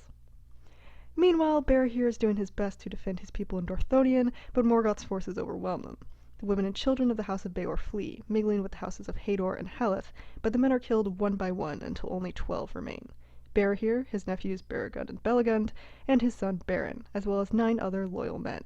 With their land overrun and their wives and children gone, they become wandering outlaws, unable to flee but refusing to yield. So death and desolation are spreading across Beleriand, but through the valor of men and elves, some of it has stayed. During this time, a certain 2 young brothers named Hurin and Huor of the House of Hador are lost while fighting beside their kinsmen. They are wandering without hope when Thorondor sees them and he carries them to Gondolin. There, Turgon happily receives them, because he had received dreams from Ulmo telling him to be good to the House of Hador, because help would come to him from them. He grows to love the boys and is more than happy to keep them in Gondolin, and not just because of the law that says that no one can leave. Hurin and Huor love it there too, but after a while they start to miss their own people and want to go back. Turgon is reluctant to let them do that, because, the whole law that says no one can leave. But Hurin is like, we literally have no idea where this is, and finally Turgon is like, okay, fine. But Maeglin is over here like, you guys are lucky we didn't just force you to stay here, And Hurin is like, well, if it makes you feel better, we'll swear an oath. So they do so, and then the eagles carry them away to Dorloman, back to their own people. Then their dad Galdor is like, where have you been? Why are you so well dressed and well fed? What the heck? But Hurin is just like, don't worry about it. And everyone takes their word for it and doesn't ask them anymore, although most people guess where they were. Meanwhile, Turgon is a little concerned about the whole situation that Balerion is in, so he decides to try and send messengers to Valinor to ask for aid. A few elves go down to the sea and build ships and set sail, but most of them are lost, and very few of them return back. Through all of this, Morgoth is a little frustrated because he has no idea where Turgon is and he's lost Finrod, so he once again takes his anger out on everyone else and sends ever more orcs and spies out into the land. He sends a big army against Dorloman, and Galdor is killed. Between Fingon and an assist from Círdan, the orcs are driven back, and Hurin becomes lord of the House of Hador. Meanwhile, things aren't going so hot for Barahir and in the remnants of the House of Beor, so in the next video, we'll see what's up with them. So Barahir and the boys are still hanging out in Dorthonion, and Morgoth is not at all pleased that he can't find their man cave, so he sends out his lackey Sauron to hunt them down. Now, one of the members of Barahir and the boys is a man named Gorlam, and before all this chaos happened, he had a wife named Eilonel who he dearly loved. But after coming back from war, he found his house destroyed and his wife gone, and he had no idea whether she was dead or alive. So on occasion he would sneak out and come back to where his house was, secretly hoping that Eilonel was alive so that he might find her again, and Sauron soon finds out about this. So one night, Gorlam comes close to his old house, and he thinks he sees a light in the window. He comes closer and looks inside and sees Eilonel crying that Gorlam had forsaken her. He cries out to her, and immediately the light goes out and he's nabbed by Sauron's hunters, who take him away and interrogate him about the location of Barahir's hideout. Gorlam reveals nothing at first, but they promise they'll reunite him with Eilonel if he talks, so finally Gorlam agrees and is taken before Sauron. Sauron asks him what price he wants for the information, and Gorlam asks just to see his wife again and to go free. Sauron smirks and he's like, "But of course." And Gorlam is about to go back on what he said, but Sauron is pretty intimidating, so finally he tells him everything. Then Sauron reveals that Eilonel has been dead the whole time and all that Gorlam saw was an illusion. And then he says, "But all you asked was to see your wife again, so by all means." And Sauron puts Gorlam to death. Now Morgoth knew the location of Barahir and the boys, so he sent his orcs and they killed all of them except for one. Beren, Barahir's son, was out doing reconnaissance far away from the camp. One night, while he's sleeping out in the forest, Gorlam's ghost comes to him in a dream and tells him of what he revealed to Sauron, urging Beren to go back and warn Barahir. Beren quickly takes off, but by the time he makes it back, he's too late. So he buries his father and swears to avenge him, and starts tracking the orcs who slaughtered him. He soon finds their camp and sees the captain bragging about how he killed Barahir, and he holds up his hand that had been cut off, the hand on which Barahir had worn the ring that Finrod gave him. So Beren snipes the orc captain and takes his father's hand and the ring and escapes because the orcs have trash aim and can't hit one guy. So for the next 4 years, Beren lives alone in Dorthonion, making friends with the birds and beasts and becoming a real pain in the neck to Morgoth. So under Morgoth's command, Sauron starts overrunning the place with werewolves and all kinds of other nasty stuff until Beren is at last forced to flee. He crosses over the Mountains of Terror, where all of Ungoliant's disgusting offspring were, and somehow makes it through alive. And finally, he passes through the Girdle of Melian because destiny, and comes stumbling into Doriath. So poor Beren's been through a lot, and he's just wandering all lost and alone and sad through the forest, but then he sees literally the most beautiful thing he's ever laid eyes on. Luthien, daughter of Thingol and Melian, dancing on the grass in the evening. Beren is just staring awestruck, but then she leaves, and Beren is left heartbroken and speechless. Since he doesn't know her name, in his mind he calls her Tinuviel, which is nightingale, and spends all of fall and winter wandering through the woods searching for her. At last springtime comes, and Beren hears Luthien singing to release the forest from the bonds of winter. At the sound of her song, Beren finds his voice again, and he calls to her, calling Tinuviel. Luthien comes to a stop, laid under a spell by his voice, and Beren comes to her. Then Luthien became ensnared in his fate, because as she looked at him, she loved him. But once again, she ran away. Then Beren is heartbroken again and lays on the ground for hours or days or something, but then, beyond all his hope, she returns to him and they hold hands, and oh my gosh, it's so sweet, I can't. But then Luthien visits him often, and they spend much more time together over the next few months, falling deeper and deeper in love. But Darin, a minstrel who would often play music for Luthien while she danced, and who was also in love with her, sees her meeting up with Beren, and he tells Thingol. Then Thingol is ticked, because who did this disgusting man think if he can even get within a mile of my daughter? And so he talks to Luthien, and he's like, what the heck? But she won't tell him anything until he promises not to kill or imprison Beren. He sends a bunch of dudes to go capture Beren and bring him to Menegroth, but Luthien stops him and leads Beren there before the throne herself like an honored guest. Then Thingol is like, alright sucker, who do you think you are coming into my house like this? And at first Beren is too intimidated to speak, so Luthien speaks up for him, saying that he's Beren, son of Barahir, and about how he's done so many great deeds against Morgoth, but Thingol is like, shut up, let Beren speak for himself, and he demands that Beren explain why he came into Doriath. So Beren is still intimidated, but he looks at Luthien and he looks at Melian, and she gives him a look like, you got this, honey. So he remembers his pride and he's like, I came here because fate said so, and you would not believe what I have been through. But now that I've found Luthien, I will never give her up for anything. Now Thingol's like, I should actually kill you for saying that, you filthy mortal, but I can't because I promised. And Beren's like, I will not take these insults from you, my dad literally saved Finrod's life. And he holds up the ring of Finrod, which you may remember if you've read The Lord of the Rings. A golden ring like two serpents with emerald eyes that meet under a crown of flowers, one upholding, the other devouring. So now Melian leans over to Thingol and she's like, seriously, chill out, this guy's important and your fate is wound up with his. So Thingol sits there for a moment and he's just thinking, why? Why me? Why my daughter? But at last he says to Beren, alright, so I see you mean business, but your dad's ring isn't enough for you to have Luthien. Go get me a Silmaril and then you can date my daughter. So now everyone's like, ooh, but Beren just laughs and he's like, wow, you really don't value your daughter that much if you'd give her up for a jewel. But whatever, the next time you see me, I'll have a Silmaril in my hand, 'cause you ain't seen the last of me. So he says goodbye to Luthien and bows before Thingol and Melian and leaves. Then Melian's like, great job, Thingol, you just doomed yourself and our daughter. But Thingol's just like, whatever, he's never coming back anyway. And Luthien just leaves and she's really sad and doesn't sing anymore in the woods. Meanwhile, Beren leaves Doriath and draws near to the realm of Nargothrond where Finrod rules. A bunch of elves are about to snipe him, but Beren holds up the ring and he's like, hey, my dad and Finrod were friends, take me to the king please. So they do so. Finrod happily welcomes him and Beren tells him all about what happened to Barahir and the boys, and about how he met Luthien and his current situation. So now Finrod is like, this is why we should never make oaths, because I swore an oath to always aid the house of Beor, but Feanor's sons also swore an oath to get the Silmarils, and 2 of them are actually in my house right now. Finrod talks for his people, and he says that he's going to help Beren in his quest, and he asks that his captains help him. But Celegorm and Curufin, the 2 sons of Fëanor that are there, speak against Finrod, and not only do they convince the elves there to not help him, but to also just not go out and open war again ever, and for many years the elves of Nargothrond only operated in stealth and ambush.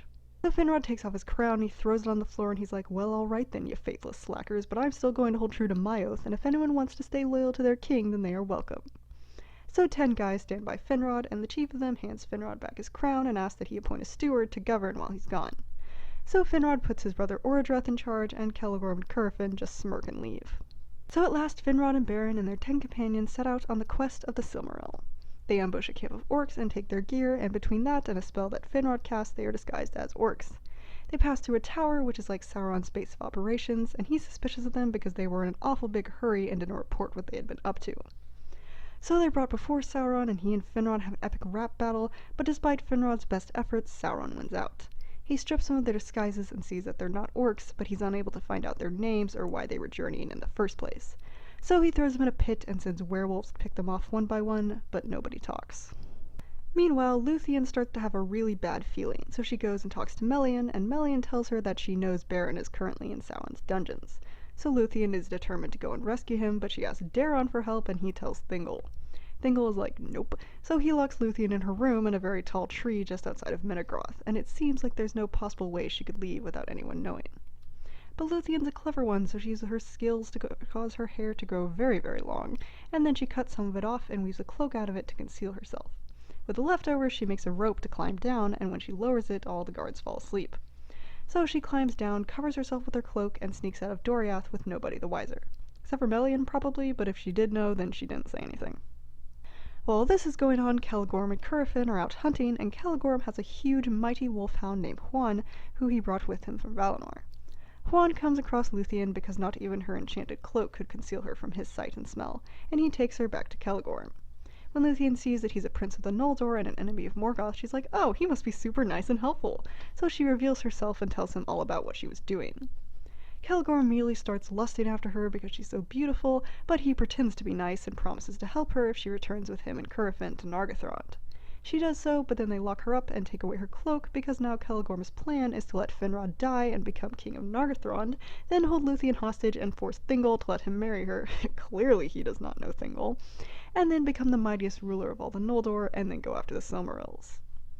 But Huan isn't a scumbag like his master, and like everyone else, he had fallen in love with Luthien the second he laid eyes on her. Not in a weird way, in a good, faithful dog way. So he would often visit her in her captivity, and she told him all about Beren and about how he had been the friend of all animals, and Huan starts coming up with a plan to set her free. In the middle of the night, he brings her cloak, and for the first time out of 3 times in his life, he speaks with human words, giving Luthien counsel. Then he secretly leads her out of Nargothrond, and they flee to the north. And since Huan is a sweet puppy, he even lets Luthien ride him, and they make great speed because Huan doesn't tire easily. Meanwhile, back in the pits of Sauron, Beren and Finrod are the only ones left alive, and Sauron is planning to keep Finrod for last, because he thinks he'll get the most information out of him. But when he sends a werewolf for Beren, Finrod snaps his chains and kills the wolf with his bare hands, but he himself is gravely wounded. So he bids Beren farewell and dies, and I cry because Finrod was my boy and he deserved better. Just as this happens, Luthien and Huan arrive, and Luthien stands outside the walls and sings a song that penetrates the stone and comes to Beren. He thinks that he's dreaming, but he sings in answer his own song, and then he passes out. Luthien hears his voice and begins singing another, more powerful song, but Sauron hears and he's like, "Mwahaha, I'm going to capture her and take her to Morgoth." So he sends a werewolf to the bridge where Luthien is standing, but Huan silently kills it. Sauron sends another and another and another, but one by one, Huan kills all of them. So finally, Sauron sends Draugluin, his biggest and fiercest wolf, and he and Huan have a loud, riotous battle. Draugluin flees, and just before he dies at Sauron's feet, he tells them that Huan is there. So Huan had already had a fate decreed for him, that he would not die until he had faced the greatest wolf that would ever walk the world. So Sauron smirks to himself, and he's like, well, I'm gonna make that come true. So he shapeshifts into the form of a wolf and comes out into the bridge. He's so terrifying that even Huan jumps aside, and Sauron tries to attack Luthien, but she throws her cloak in his face, and the enchantment causes him to stumble.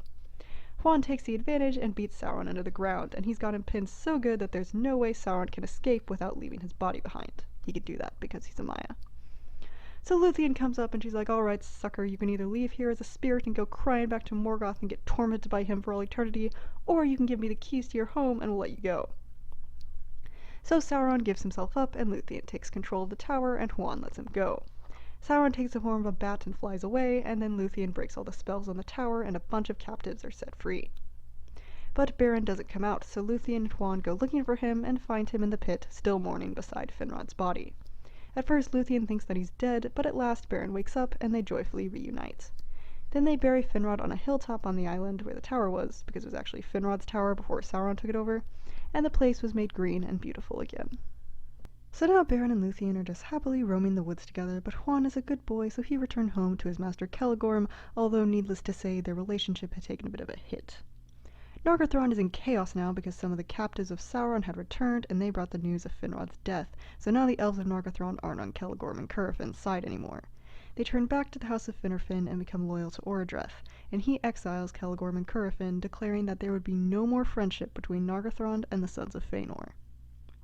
Celegorm and Currafin are just like we care, and they take horses and ride off, but Huan is still a good boy, so he still follows his master. Nobody else does though, and even Currafin's own son Celebrimbor refuses to go with them. So the brothers ride off to the north to go find Mithros, passing close by Doriath. Beren and Luthien have also made it back to the borders of Doriath, and Beren is remembering his vow to bring back a Silmaril to Thingol, so he tries to convince Luthien to go back to Doriath and let him continue on his quest. But she refuses to be parted from him, whether he chooses to wander in the wilds forever or to continue pursuing the Silmaril. While they're walking along, talking about their life choices, Celegorm and Currafin come riding up, and they're salty, so Celegorm tries to run Beren over, and Currafin snatches Luthien up onto his horse. Seeing this, Beren leaps like 10 feet and tackles Currafin, forcing him to release Luthien, and she's thrown on the ground and just lies there dazed. Beren is over here throttling Currafin, but Celegorm is still here, and he tries to skewer Beren with a spear, but at that moment Huan stops serving Celegorm and springs to Beren's defense, causing Celegorm's horse to shy away. Then Luthien recovers, and she's like, hey Beren, knock it off. So he stops strangling Currafin, but he takes his weapons and his horse. Currafin curses Beren, and Celegorm takes him on his horse, and they act like they're going to ride away, but Currafin grabs Celegorm's bow and shoots 2 arrows at Luthien. Huan catches the first one in his mouth, and Beren jumps in front of the second one and gets hit in the chest. Huan then chases the brothers off, and they run far away, and then he brings Luthien an herb from the forest that she uses to heal Beren's wound. Then they return to Doriath at last, and Beren's like, okay, as long as Luthien's safe, it's time for me to go do what I have to do. So he leaves Luthien in Huan's care and sneaks off while she's sleeping. He rides off and draws close to the desert that lies before Angband, and there lets Currafin's horse go free. Before he goes into darkness and death, he sings a song of parting, believing that he must now say goodbye to love and light. He sang loud, not caring who would hear him, but then he hears Luthien singing an answer, and up she comes out of the wood. Because Huan is still the best boy, and he had once again let her ride him on Beren's trail. They had also made a pit stop over at Sauron's Isle and picked up a wolf skin and a bat skin that they disguised themselves in, and in this way they came to Beren. So at first Beren's a little freaked out because he heard the beautiful voice of Tenuviel, but all he saw was a wolf and a bat. But they cast off their disguises and Beren sees that it's truly her, but after they're reuniting he's like, seriously, go home, I don't want to put you in danger. But then Huan speaks for the second time and he says, listen buddy, she's not going to leave, so you can either accept your destiny or wander forever.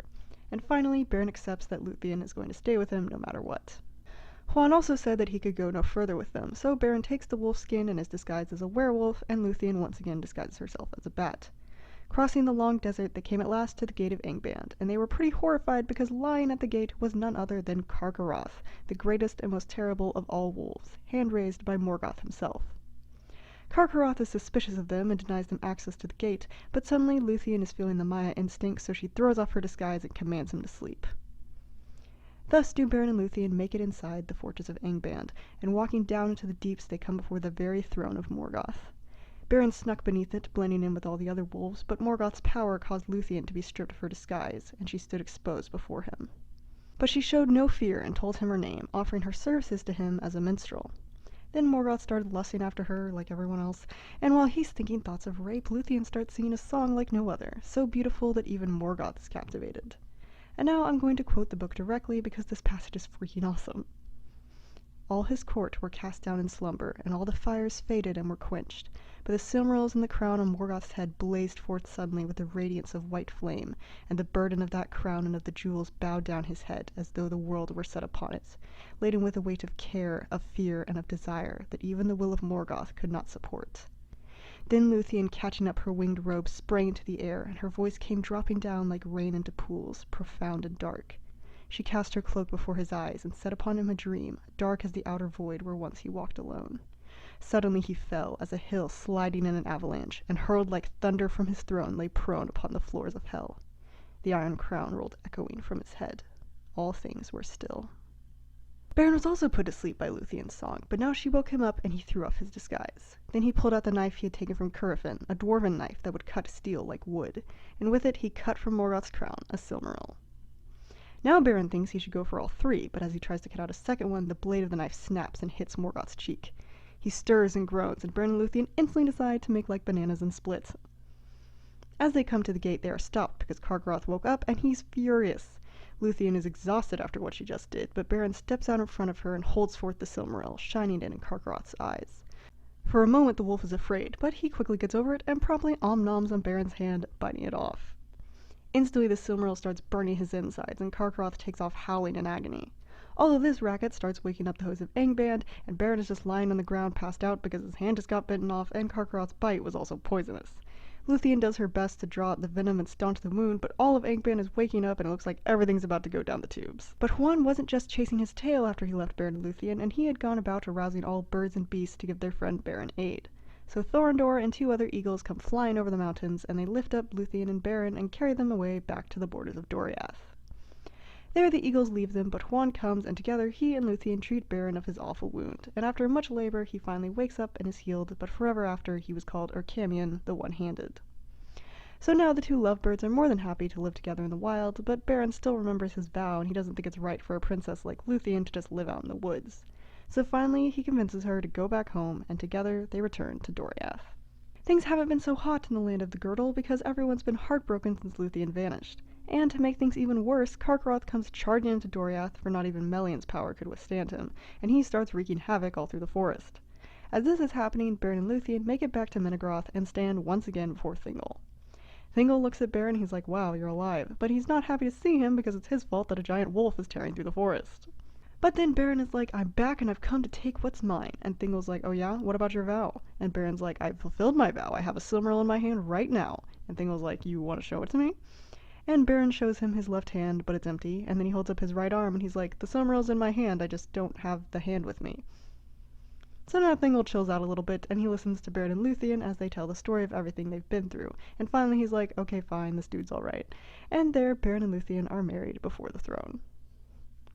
But people still aren't totally happy because that giant wolf is still causing chaos and destruction all over the place, and Beren decides that his quest is still not finished. So he and Thingol and the 2 best warriors, Mablung and Beleg, as long as Huan, head out to go wolf hunting.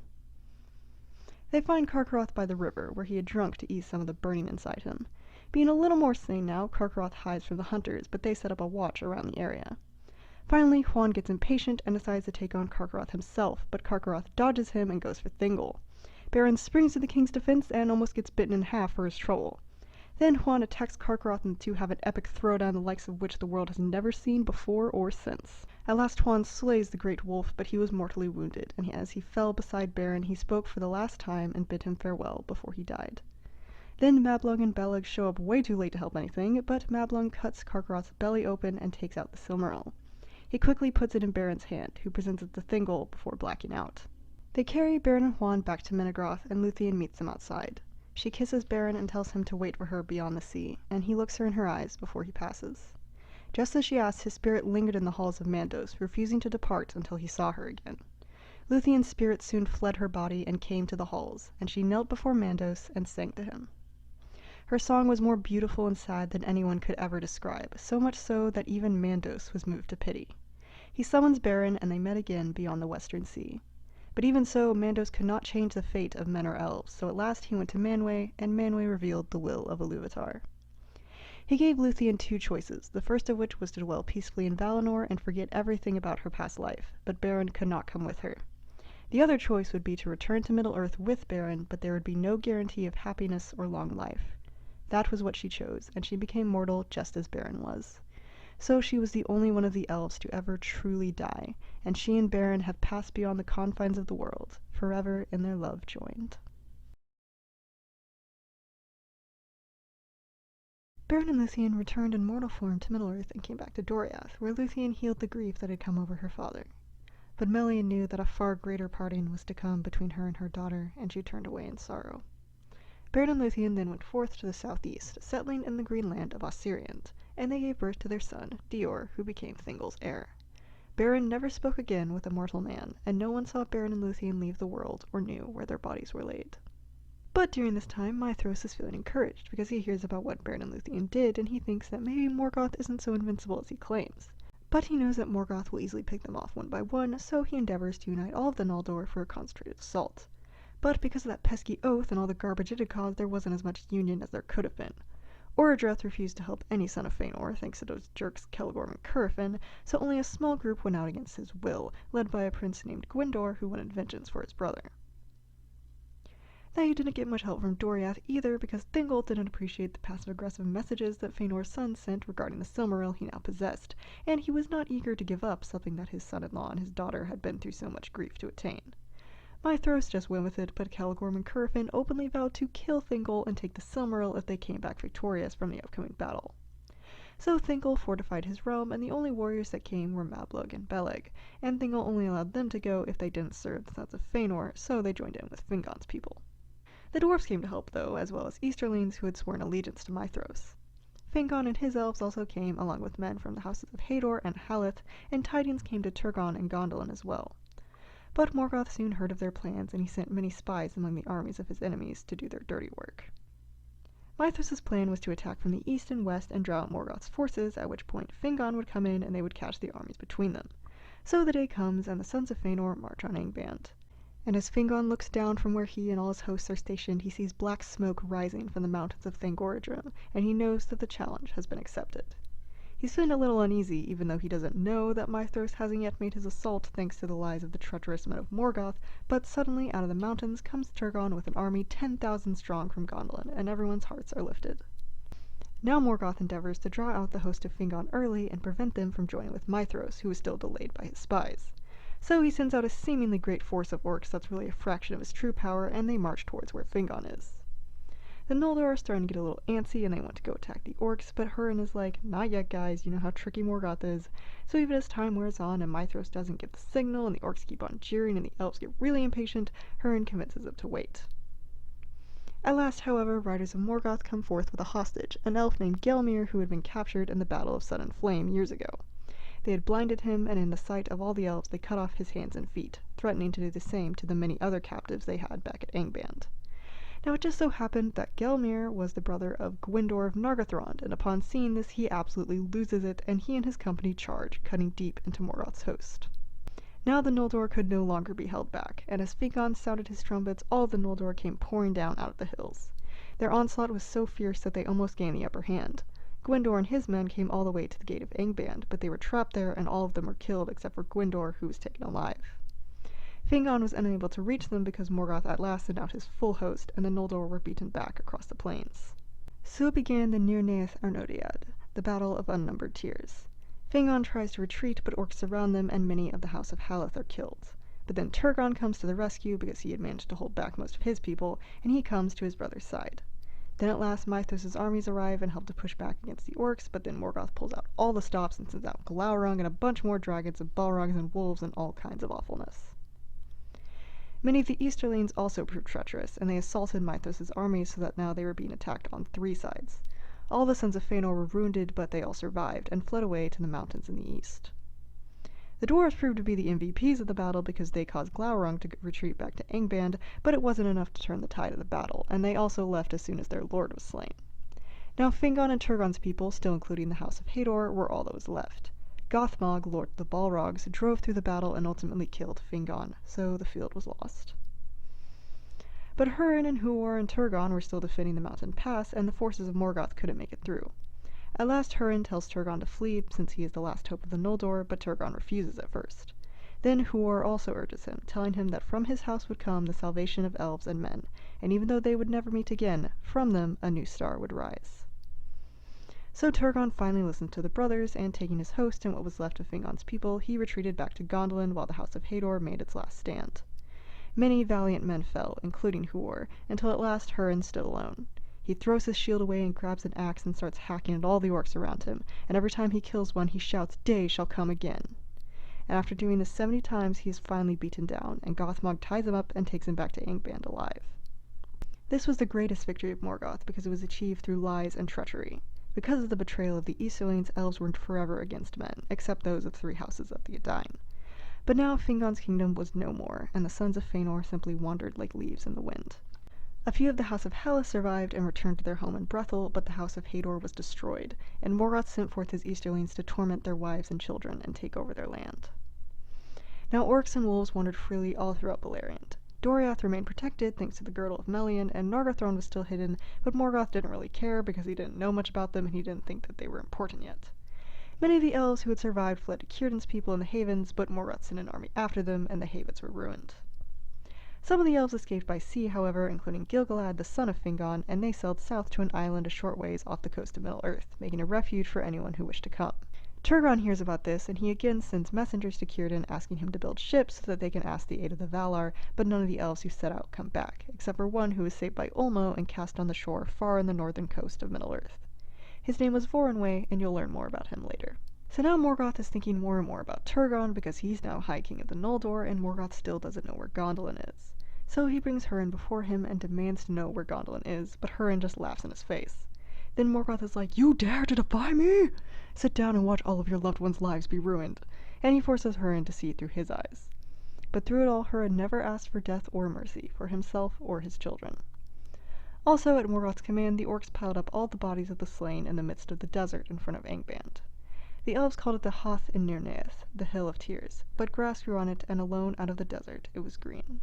No creature of Morgoth ever dared walk on the earth under which the valiant soldiers of elves and men had been buried.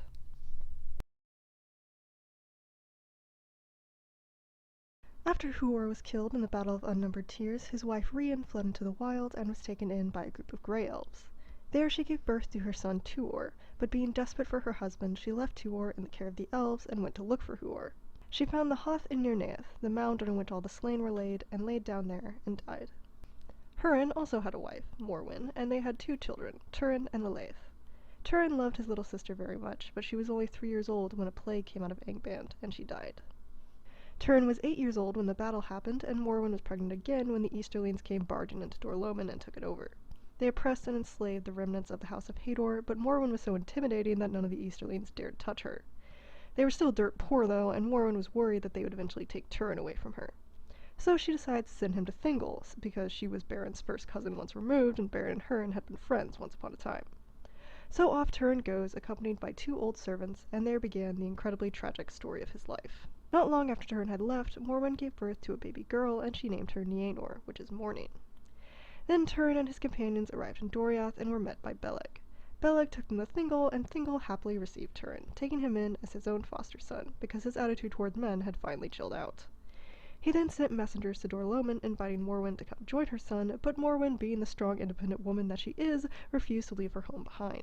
She did, however, send a great heirloom for Turin to use as he grew older, the dragon helm of Gorlam. So Turin grew up in Doriath and became quite strong and handsome, although he was pretty much constantly sad thanks to the whole situation with his family. At first, messages came frequently from Gorlam with news about his mother and sister, so that made him feel a little better, but then the messengers stopped returning, and Thingol refused to risk sending any more. So Turin decides it's time to be a man, and he asks Thingol for weapons and armor. Putting on the helm his mother had sent, he went out to defend the borders of Doriath. He joined up with Beleg, and the two became very close friends. After spending 3 years out in the wild, Turin finally returned to Minegroth looking like a ragamuffin thanks to all the roughing it that he had been doing. Now there was this other elf named Seiros who was pretty close to Thingol, but he had always resented how much favor Turin had received. So when they're all sitting down to dinner, he starts to taunt Turin, saying, well, if this is how the men of Gorlam are, what a bunch of hussies the women must be. Turin is pretty naturally ticked, and he chucks his cup into Seiros' face, hurting him badly. So the next day, Seiros is even more furious, and he ambushes Turin in the woods. But Turin gets the upper hand, and to punish Seiros for his words, he forces him to run naked like a hunted animal. Things immediately get out of hand, however, because in his fear, Seiros runs off a cliff and gets killed. Then Mablung and a bunch of other elves show up and see what happened, and since Mablung understands that it was basically an accident, he tells Turin to come back to Minegroth and talk to Thingol. But Turin refuses, declaring himself an outlaw, and since he didn't want to get captured, he ran away out of Doriath and found a bunch of other outlaws who he joined up with. Once Thingol learned about the whole situation, he was more than ready to pardon Turin, and around this time Beleg also came back to Minegroth looking for his buddy. Thingol tells him about how Turin has run off, and he's like, I love Turin like my own son, could you go bring him back please? And Beleg readily agrees, since he also loved Turin, so he sets off into the wild and starts looking for him. Turin fits right in with the outlaws and eventually becomes their leader, operating under the alias of Nathan, which means the wronged. He had lived with them for a year until Beleg finally found their hideout. Turin was out when Beleg arrived, so the other outlaws grabbed him and tied him up, thinking that he was a spy. When Turin comes back and sees that it's his old friend, he's horrified and immediately feels bad for all the lawless stuff that he had been doing. So he and Beleg renew their friendship, and Turin promises to never again hurt anyone except the servants of Angband. So now Beleg is like, hey, Thingol wants you to come back, and I want you to come back, so come back already. But Turin inherited all of his mother's pride and stubbornness, so nothing Beleg says can convince him to return. He instead begs Beleg to stay with him, but Beleg is like, listen, if you're going to be unreasonable, then so am I, so if you want to find me, I'll be in Doriath. So Beleg leaves the next day and goes back to Minegroth, and he tells Thingol and Melian all about what happened. So Thingol is like, what am I going to do with that boy? And Beleg is like, let me go and keep an eye on him. Thingol agrees and offers Beleg to take anything he'd like with him. Beleg chooses the sword Anglachel, which was forged by the dark elf Aol from the metal of a fallen star. Thingol hands Beleg the sword, but he's like, there's a darkness in this sword, you'd better be careful with it. And Beleg is like, whatever, I'll make it work. Melian also gives Beleg some lembas bread for both himself and Turin, which was a big deal because never before had the elves ever shared their waybread with a mortal man. With these gifts, Beleg set out once again. Back at the Outlaws, however, Turin had decided to move their hideout because they wanted someplace safer. So they head west and come across 3 dwarves who ran away from them. One of the dwarves lags behind and the men catch it, and one of the men shoots an arrow after the 2 got away. The dwarf that they captured was named Mim, and he begged Turin for his life, promising to guide the outlaws into the hidden halls where he lived. So Turin took pity upon Mim and accepted his offer, following Mim to the hill of Amon Ruth and the tunnels inside of it. Once they get inside, however, one of the other dwarves greets Mim and they go off into the tunnels together. Turin follows them into a chamber and finds Mim and the other dwarf mourning a 3rd dwarf who had died. So Turin is like, hey, is there anything I can do? And Mim is like, no you can't, my son just died from your man's arrow. So now Turin feels really bad, and he promises to pay a ransom of gold to Mim if he ever comes into wealth, although he knows it wouldn't replace his son. So now Mim respects Turin and allows him and his dudes to stay in his house for as long as they want. And so Turin lives there in Amon Ruth, and he and Mim start to become friends, sort of. But one cold winter's day, who should show up on their doorstep but Beleg? He had brought with him the dragon helm, hoping it would inspire Turin to be more than an outlaw, but even though Turin is very happy to see his friend, he still refused to go back to Doriath. So at last Beleg gives in and stayed there with Turin, and because of his prowess in battle and his skills as a healer, he became very renowned among the outlaws. Mim, however, was not at all pleased that an elf was now staying in his house, and he started being a recluse with his remaining son, but Turin didn't care much anymore. Springtime came and Morgoth started sending more of his orcs out into Beleriand, but Turin and Beleg are the dream team, and word of the bow and helm started to spread all around, and people started flocking to them. However, as a result of this, Morgoth learned the location of Hurin's son, and he began surrounding Amon Ruth with his spies. So when autumn came, Mim and his son were out hunting for roots, and they got captured by orcs. Mim offers to lead them to Amon Ruth in exchange for his life, but he demands that Turin be left alive, to which the orc captain laughingly agrees. So Mim leaves them during the dead of night, and a bunch of men are slaughtered, but Turin is taken alive. Mim then creeps out to where all the bodies are, and he sees that Beleg is wounded but still alive. So Mim picks up Anglachel, but before he can use it, Beleg wakes up and takes the sword from him, and Mim runs off screaming into the woods. Beleg then patches himself up and starts looking for Turin's body so that he can bury him, but when he doesn't find it, he realizes that he must be alive. So Beleg sets out to find him once again, and while he's tracking the orcs, he suddenly runs across another elf. This elf is none other than Gwyndor, the elf of Nargothrond who was captured during the Battle of Unnumbered Tears. He had escaped from the dungeons of Angband, but he was a shell of his former self. Gwyndor tells Beleg that he had seen a company of orcs pass by with a captive, and Beleg is like, hey, that's my guy. Gwyndor tries to convince Beleg to turn back, insisting that he'll just get captured himself, but Beleg refused to give up, and he manages to inspire Gwyndor to hope once again. So the two of them start tracking the orcs once again and find their camp in the middle of a thunderstorm.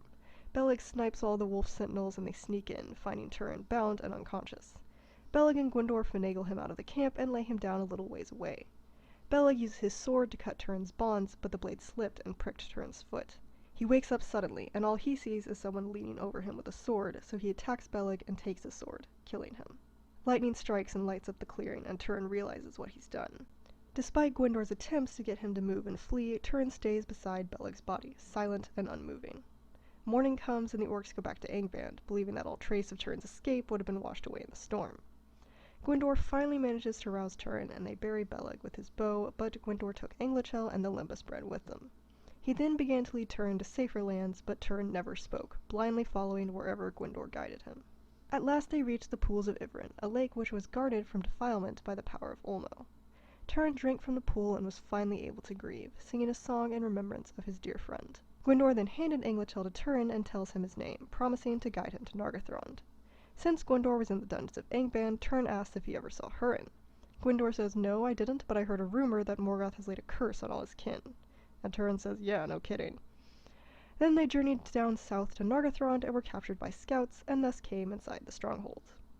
At first, Gwyndor's own people didn't recognize him, but King Orodreth's daughter Finduilas did, because they had long been in love with each other. Since he was with Gwyndor, Turin was let into Nargothrond, and since he didn't want anyone to know his real name, he gave himself the most angsty name you could ever think of. Agarwain, son of Umarth, or Bloodstained, son of Ill Fate. Turin begins to rise in popularity at Nargothrond thanks to his great skill in battle, and he has that tall, dark, and handsome thing going on too, so Finduilas actually starts falling in love with him, but she's feeling sort of torn because she still cares for Gwyndor. Gwyndor, however, notices the change in her behavior, and he's like, hey baby, I want you to be happy, but be careful, because this guy is actually Turin's son of Hurin, and he and his kin are all screwed.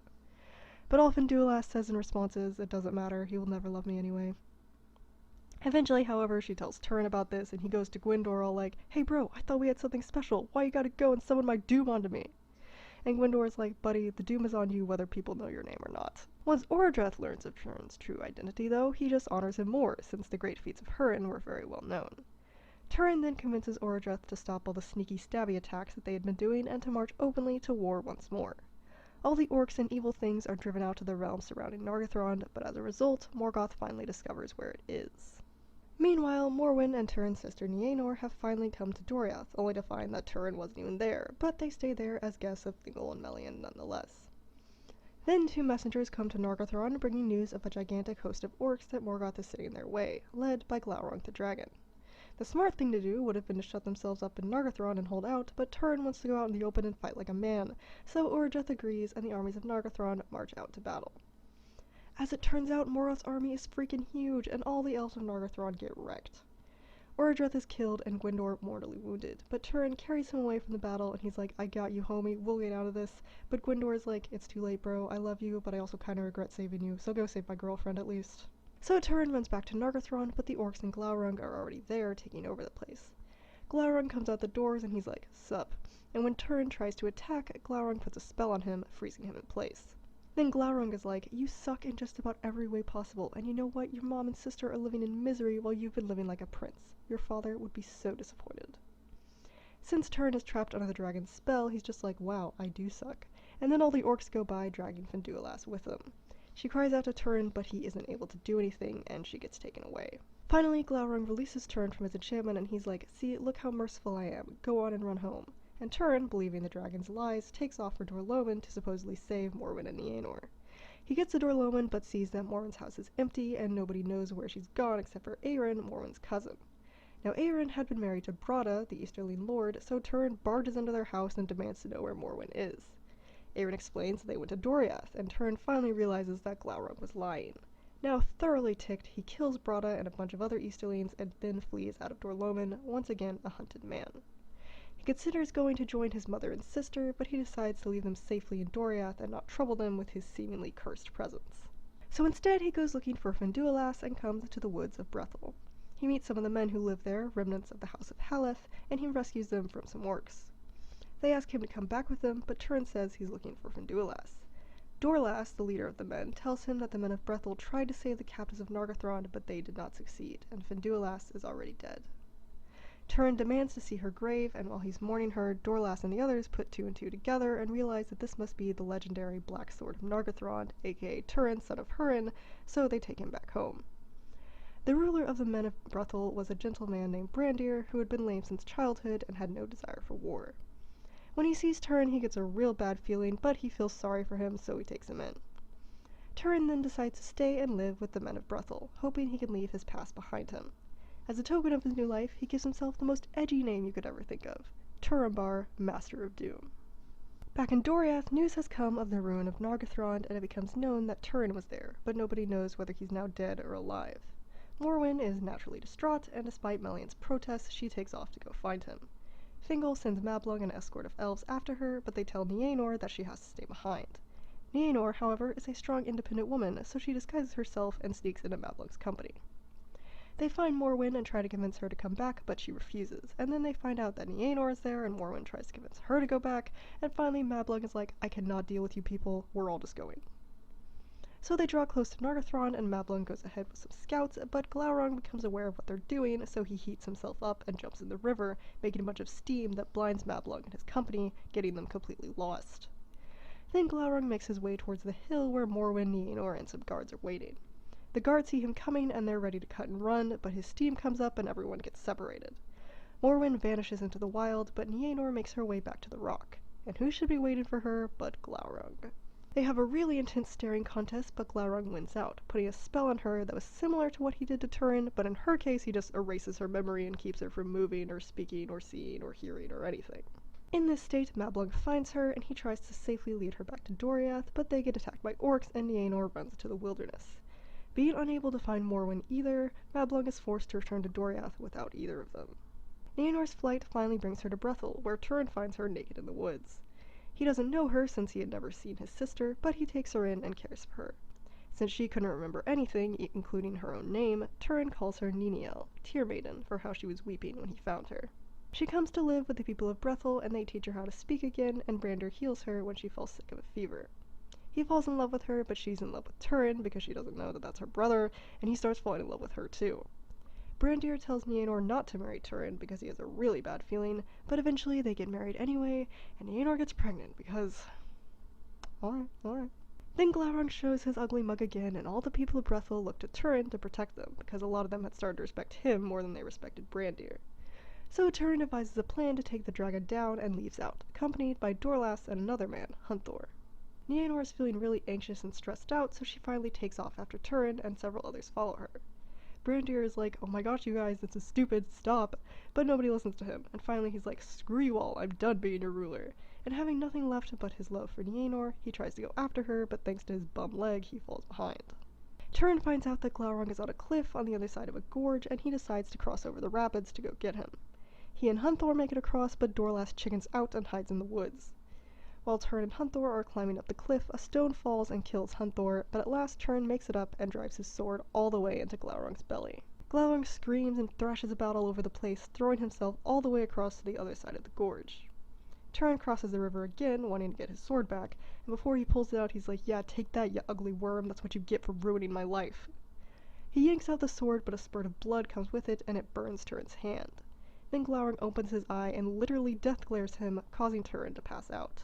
So Glaurung's screams were heard all throughout the forest, and Nienor freezes in place, the sound of the dragon's voice filling her with a dark fear. Finally, Brandir finds her and he's like, "Hey, come along, I'll get you out of here so we won't die." So he starts leading her away. After a little while, however, Nienor starts to think again, and she's like, "Hey, wait, where are we going?" And Brandir's like, somewhere safe?" And she's like, "Excuse me, I need to find my husband, what were you thinking?" So she takes off again, and Brandir is just left to hobble after her. She finds Turin lying unconscious next to Glaurung, and she binds up his hand and begs him to wake up. Then Glaurung stirs for the last time and releases her from the spell, causing her to remember everything. Unable to cope with this revelation, Nienor runs away and jumps into the rapids below, and is never found by anyone again. Brandir unfortunately witnessed all that, and he starts going back to where all the people of Brethil are gathered. Along the way, he finds Dorlas still hiding in the woods, they argue, and Brandir kills him, the first and last blood that he ever spilled. Then he finally makes it back, and the people are like, "Did you see where Niniel went?" And Brandir's like, "Niniel is dead, the dragon is dead, and Turinbar is also dead, and good riddance." So now everyone is sad, but then Turin shows up, having finally awakened. He has no idea what's happened, but he sees that someone tended his hand, so he's a little confused. All the people are scared when they see him, thinking he's a ghost, but Turin is like, "No guys, I'm alive. Hey, where's my wife?" And Brandir's like, "She's dead." But Dorlas's wife is like, "Don't listen to him, he's crazy, he just said you were dead and that it was a good thing."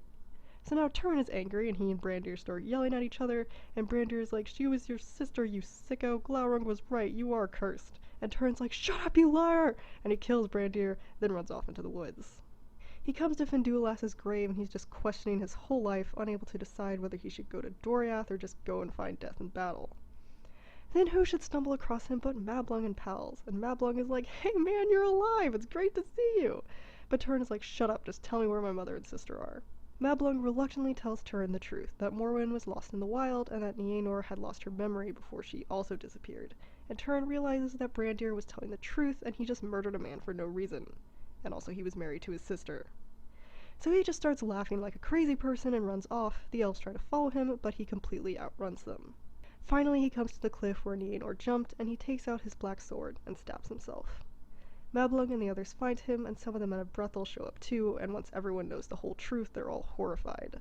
But alas, they gathered up a bunch of wood and burned Glaurung's body to ash, and then they buried Turin with his sword and set up a memorial for the children of Hurin. Poor Hurin had a front row seat to all of that, and now that all of his children are dead, Morgoth lets him go, seemingly as an act of mercy, but really in order to further his evil purposes. Hurin knows that Morgoth doesn't really pity him, as he claims, but he still takes his freedom and goes forth into the world. Unfortunately, any person who is openly released from Angband is regarded as an ally of Morgoth, so even though Hurin comes back to Dorloman, his own people won't welcome him. So he goes up to the mountains and starts hoping to find his way to Gondolin again. He goes to the area where he and Huor were originally lost, but he can't find his way in. Thorondor sees him from his perch up on the mountains, and he tells Turgon, but Turgon is like, "That can't be him, Hurin is in the dungeons of Morgoth." And Thorondor's like, "Listen buddy, you should know by now that eagles know what they're looking at." So Turgon's like, "Well alright then, but if it really is him, then he must have surrendered to the will of Morgoth, so we're not letting him in." So poor Hurin is just left down there, and he cries out for Turgon against the mountains, but receives no response. The spies of Morgoth were watching him the whole time, however, so as a result, Morgoth finally knows the region where Gondolin is hidden. Hurin then continues to wander, eventually coming to Brethil and the very spot where his children died. There he finds Morwen next to the memorial the elves made, and they reunite just before she dies. Hurin then buries her and adds her name to the memorial, and then moves on, coming to Nargothrond. The fortress is abandoned, but not actually, because Mim the dwarf had set up shop there after Glaurung left, spending all his time fondling the gold and the gems. So Hurin comes to the door, and Mim is like, "Who are you?" And Hurin says, "Who do you think you are?" And Mim is like, "I'm the last of the dwarves who originally carved out this place, so it actually belongs to me." And Hurin is like, "Oh yeah, well I'm Hurin, and my son was Turin, and he killed the dragon whose treasure you are now hoarding, and oh hey, I also know exactly who it was that betrayed my son." So Mim begs Hurin to take whatever he wants but spare his life, but Hurin just kills him. Then he lived for a little while in the empty halls of Nargothrond, but eventually he leaves, taking with him just one thing out of all the treasures that were inside. He then journeys to Doriath and is taken by the elves before Thingol, who's pretty sad to see what had become of a man who was once such a great lord. Thingol treats him with honor, but Hurin is mad because Morgoth twisted everything he saw of Thingol and Melian, so he opens his cloak and throws down on the floor the Nauglamir, the necklace of the dwarves that they made for Finrod long ago, and he's like, here's your payment for how you did such a great job taking care of my kids and wife. And Thingol is just like, listen buddy, I took Turin as my own and I did take good care of your wife and daughter. It wasn't my fault they left. So Hurin stands there for a while and he stares into Melian's eyes and he begins to realize what was true and what Morgoth had twisted. So he picks up the necklace and gives it to Thingol respectfully. Then he leaves Doriath and nobody knew what ultimately happened to him, but it was rumored that at last he threw himself into the sea. But now Thingol is looking at the Nauglamir and he's thinking, this necklace is pretty nice, but what if I remade it and put the Silmaril inside? Because after having the Silmaril for several years, Thingol had started to get pretty possessive of it and he wanted to have it on him at all times. So he gives the necklace and the Silmaril to the dwarves so that they can remake it, and they start thinking that they want it all for themselves, but they restrain themselves and just start working on the project. At last, the two greatest works of the elves and dwarves are joined together, but as Thingol tries to take it, the dwarves hold it from him and they're like, the Nauglamir originally belonged to the dwarves, so we should get to keep it. But Thingol knows that they're really after the Silmaril, so he's like, who do you gross little stunted people think you are to withhold this from me? Then the dwarves are mad, so they dogpile on Thingol and kill him. Then the dwarves try to flee back to their homes in the Blue Mountains, but they are quickly hunted to the death and killed, and the Nauglamir are taken back to Doriath. Two of the dwarves actually made it out alive, however, and they returned back to the mountains, claiming that the dwarves were unjustly killed at Thingol's command when he tried to cheat them out of their reward. So now all the dwarves are mad, and they march off in war against Doriath. In her grief, Melian's power weakened and her girdle fell, and Doriath was left open to attack. Melian then told Mablung to send word to Beren and Luthien in Ossiriand, and then she vanished from Middle-earth, returning to Valinor and her fellow Ainur. The dwarves then attacked Doriath, and many elves and dwarves were killed. Minnegoroth was sacked, and Mablung fell defending the Silmaril, but at last it was taken. This whole time, Beren and Luthien have been living happily in Ossiriand. Their son Dior is married and has 3 kids, 2 sons and a daughter named Elwing. News comes to them of what happened in Doriath, so Beren and Dior and the Green Elves start heading over there. They waylay the dwarves who are trying to return back home with all the treasures they took from Minnegoroth, and very few of them escape after Beren's attack.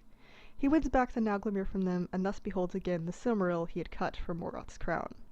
He then takes the necklace back to Ossiriand and gives it to Luthien, who wears it and becomes even more unbelievably beautiful than she already was, and for a while their home becomes like a vision of Valinor. But since Dior, their son, was Thingol's heir, he took his family and moved to Minnegoroth. The Sindar happily welcomed him, and he began to rebuild the kingdom of Doriath, but he was not there long before messengers came from Ossiriand bearing the Nauglamir, and by this Dior knew that his parents had at last died and left the world forever. Rumors then began to spread around Beleriand about how the Silmaril had returned to Doriath, and the sons of Fëanor reunited once again, determined to fulfill their oath. They attacked Doriath, and there Celgorm, Caranthir, and Currafin were all slain. But Dior and his wife Nimloth were killed also, and Celgorm's cruel servants took their young sons and literally left them to die out in the woods. Maethros felt terrible about this and spent a long time searching for them, but he never found them, and nobody knew what ultimately happened to them. Then Doriath was destroyed, and it never rose again, but the sons of Fëanor were ultimately unsuccessful in their quest because a small remnant of the Sindar took Elwing and the Silmaril and fled to the shores of the sea. So while all of that craziness was happening, Tuor, son of Huor, was being raised by the Grey Elves in the north, but when Tuor was 16 years old, the elves tried to journey towards the sea and Círdan's people. Along the way, they were attacked by orcs and Easterlings, and Tuor was taken captive and made a slave. He escaped after 3 years and returned to his old home, causing as much trouble for the Easterlings as possible. But after he had lived alone for 4 years, Ulmo inspired in him a desire to leave his home, because Ulmo had very big plans for Tuor. He went west and came to the shores of the sea, where long before Gondolin was built, Turgon and his people had dwelt. There Tuor discovered the armor and sword and shield that Turgon had left there hundreds of years before at Ulmo's command, and he took them for himself. Tuor then went down to the ocean's shore, and there Ulmo rose up out of the water and spoke to him, telling him to look for the hidden kingdom of Gondolin. The next morning Tuor sets out and stumbles upon Voronwë, the last of the elves that Turgon had tried to send to Valinor. He had been rescued from the ocean by Ulmo and washed up here, and upon hearing of Tuor's task, he agreed to lead him to Gondolin. After Voronwë and Tuor make it there, Tuor shows off the armor and sword that he took, and the elves believe that he was truly sent by Ulmo, and he is welcomed into the great city of Gondolin. Tuor comes before Turgon, and he tells him Ulmo's message, that the curse of Mandos is about to be fulfilled and all of the Noldor destroyed, unless Turgon packs up and moves down to the seaside. Turgon then remembers what Ulmo had said to him long ago, to remember that the true hope of the Noldor would come from the sea, but he had become proud and he did not want to desert the city that he had built and loved so much. Maeglin also spoke against Tuor, and in the end Turgon is like, nah, and he simply orders that all the ways to Gondolin be shut off and no one can ever go outside the mountains. Tuor is a little sad, but he's more than happy to stay in Gondolin, and it isn't long before he and Idril, Turgon's daughter, begin to fall in love. Maeglin is not pleased with this, and he begins to hate Tuor more than he already did. But Turgon is pretty chill with it, and after Tuor had lived in Gondolin for 7 years, the second union of elves and men came about. The next year, Tuor and Idril's son Arundel is born, and it seems like everything is just perfectly great and awesome there in Gondolin. Idril, however, was very wise and far-sighted, and she's feeling bad vibes, so in secret she starts making a hidden pass through the mountains that they could escape through, making sure that nobody knows about it, not Maeglin or even Turgon. Speaking of Maeglin, one day he was out disobeying Turgon and searching for ore outside the borders of the Hidden Realm, and then he got captured by orcs. They took him all the way to Morgoth, and even though Maeglin was no coward, Morgoth is pretty intimidating, so at last Maeglin purchased his life and freedom by telling Morgoth exactly where Gondolin was and how to get there. So now Morgoth is like, whoa! And he tells Maeglin that he'll get to rule Gondolin and take Idril for himself, and since Maeglin wants her so bad and hates Tuor so much, he doesn't feel so bad about his treachery. Morgoth then sends him back to Gondolin so that no one suspects anything, and Maeglin is just chilling there in the city with nobody the wiser, except for Idril, but she never trusted him anyway. Then at last, when Arundel was 7 years old, Morgoth sends a ton of Balrogs and orcs and wolves and dragons, and they all attack Gondolin, and Turgon is killed, and the fair city is destroyed. Tuor goes to rescue Idril and Arundel and finds that Maeglin is trying to make off with them, so the two dudes throw down and Tuor finally chucks Maeglin off the walls of the city, and he dies the same way his father did so many years before. Then Tuor and Idril gather together all the elves that are still alive, and they escape through Idril's secret passage, which the legions of Angband knew nothing about. Then began their hard journey down towards the sea. A bunch of orcs and a Balrog attacked them along the way, but thanks to the eagles and the valor of one Glorfindel, all of them are killed, and so Morgoth didn't learn anything about their escape. Then the elves of Gondolin at last made it to the ocean side, and there they are welcomed by Elwing and her people, and the two of them joined together. And since Turgon had fallen, Gil-galad was named High King of the Noldor. Morgoth is feeling pretty awesome now because he's destroyed all of the great kings of the elves, and he doesn't even care that he lost one Silmaril because he figures that as a result of that, the Noldor are all going to kill each other, and at last their pesky folk will be gone from Middle-earth forever. If he did know anything about the gathering of the elves by the sea, he made no indication of it and just bided his time. But during that period, the remnants of Doriath and Gondolin and also the elves of Círdan's folk all joined together and began to build ships and go seafaring. Tuor had also had a longing for the sea in his heart ever since he had first encountered it, so he built a great ship, and on it he and Idril sailed off into the west. It is said that they in fact made it to Valinor, and alone out of all mortal men, Tuor became counted as one of the elves, whom he had always loved. So since Tuor and Idril left, Arundel becomes chief of the people living on the seaside, and he marries Elwing, and they have twins, Elrond and Elros. However, Arundel has a great longing for the sea, both to look for his parents and to find Valinor and ask the Valar for help. He's become good buddies with Círdan, so Círdan helps him build a great ship called Vingelot, the Foam Flower. Arundel starts going on his voyaging adventures, but he doesn't find Valinor or his parents, so he turns to head back home. Meanwhile, however, Maethros hears that Elwing has the Silmaril and is living by the ocean, and at first he doesn't want to do anything because he feels pretty awful about what happened in Doriath, but he and his brothers all feel more guilty about not fulfilling their oath, so they send messages to the Havens being like, hey, we want to be friends, but cough up the Silmaril, please. But the Haven elves are like, nope. So the last 4 sons of Feyenoora show up, and once again, elf battles elf. Círdan and Gil-galad show up way too late, so most of the elves are killed, Elrond and Elros are captured, and Elwing throws herself into the ocean while wearing the Silmaril. Amrod and Amros are killed, so only Maethros and Maglor are left, and they got literally nothing out of it. Ulmo rescues Elwing, however, giving her the likeness of a great white bird, and she flies across the ocean with the Silmaril on her breast, looking for Arundel. When she finds him, she falls from the sky into his ship, having fainted, and Arundel takes her in for the night, but in the morning he's like, oh my gosh, that's actually my wife. She tells him what happened, and they're both scared that their sons are going to be killed, but that was not the case, because Maglor took pity on them and raised them himself, and they came to genuinely care for each other. Arundel doesn't know that, however, and he thinks that all hope is lost in Middle-earth, so he decides he has to try again and find Valinor. He binds the Silmaril on his brow and sails west, and it was rumored that the jewel was the only reason they ever made it there at all. Upon arrival at Amon, Arundel sets foot upon the shore, and he says to Elwing and the 3 other dudes who are part of his crew that they should stay behind on the ship so that they don't risk the wrath of the Valar. But Elwing is like, nope, and she swims after him to the shore, so Arundel is like, fine, but this is as far as you go. He comes to the elven city of Tirion, but finds it empty because the Valar were having yet another of their world-famous parties and everyone was gone, except for a few watchmen who see the light of the Silmaril in the distance and run to Valinor to report. Arendelle is scared that something awful has happened and he's about to give up hope for good and go back to the ocean, but then Eowyn, Manwë's herald, calls to him and brings him before the Valar. Arendelle then begs for mercy for the Noldor and for men, asking that the Valar relieve their sorrows, and the Valar agree. Arendelle then goes in search of Elwing, and the Valar discuss his fate.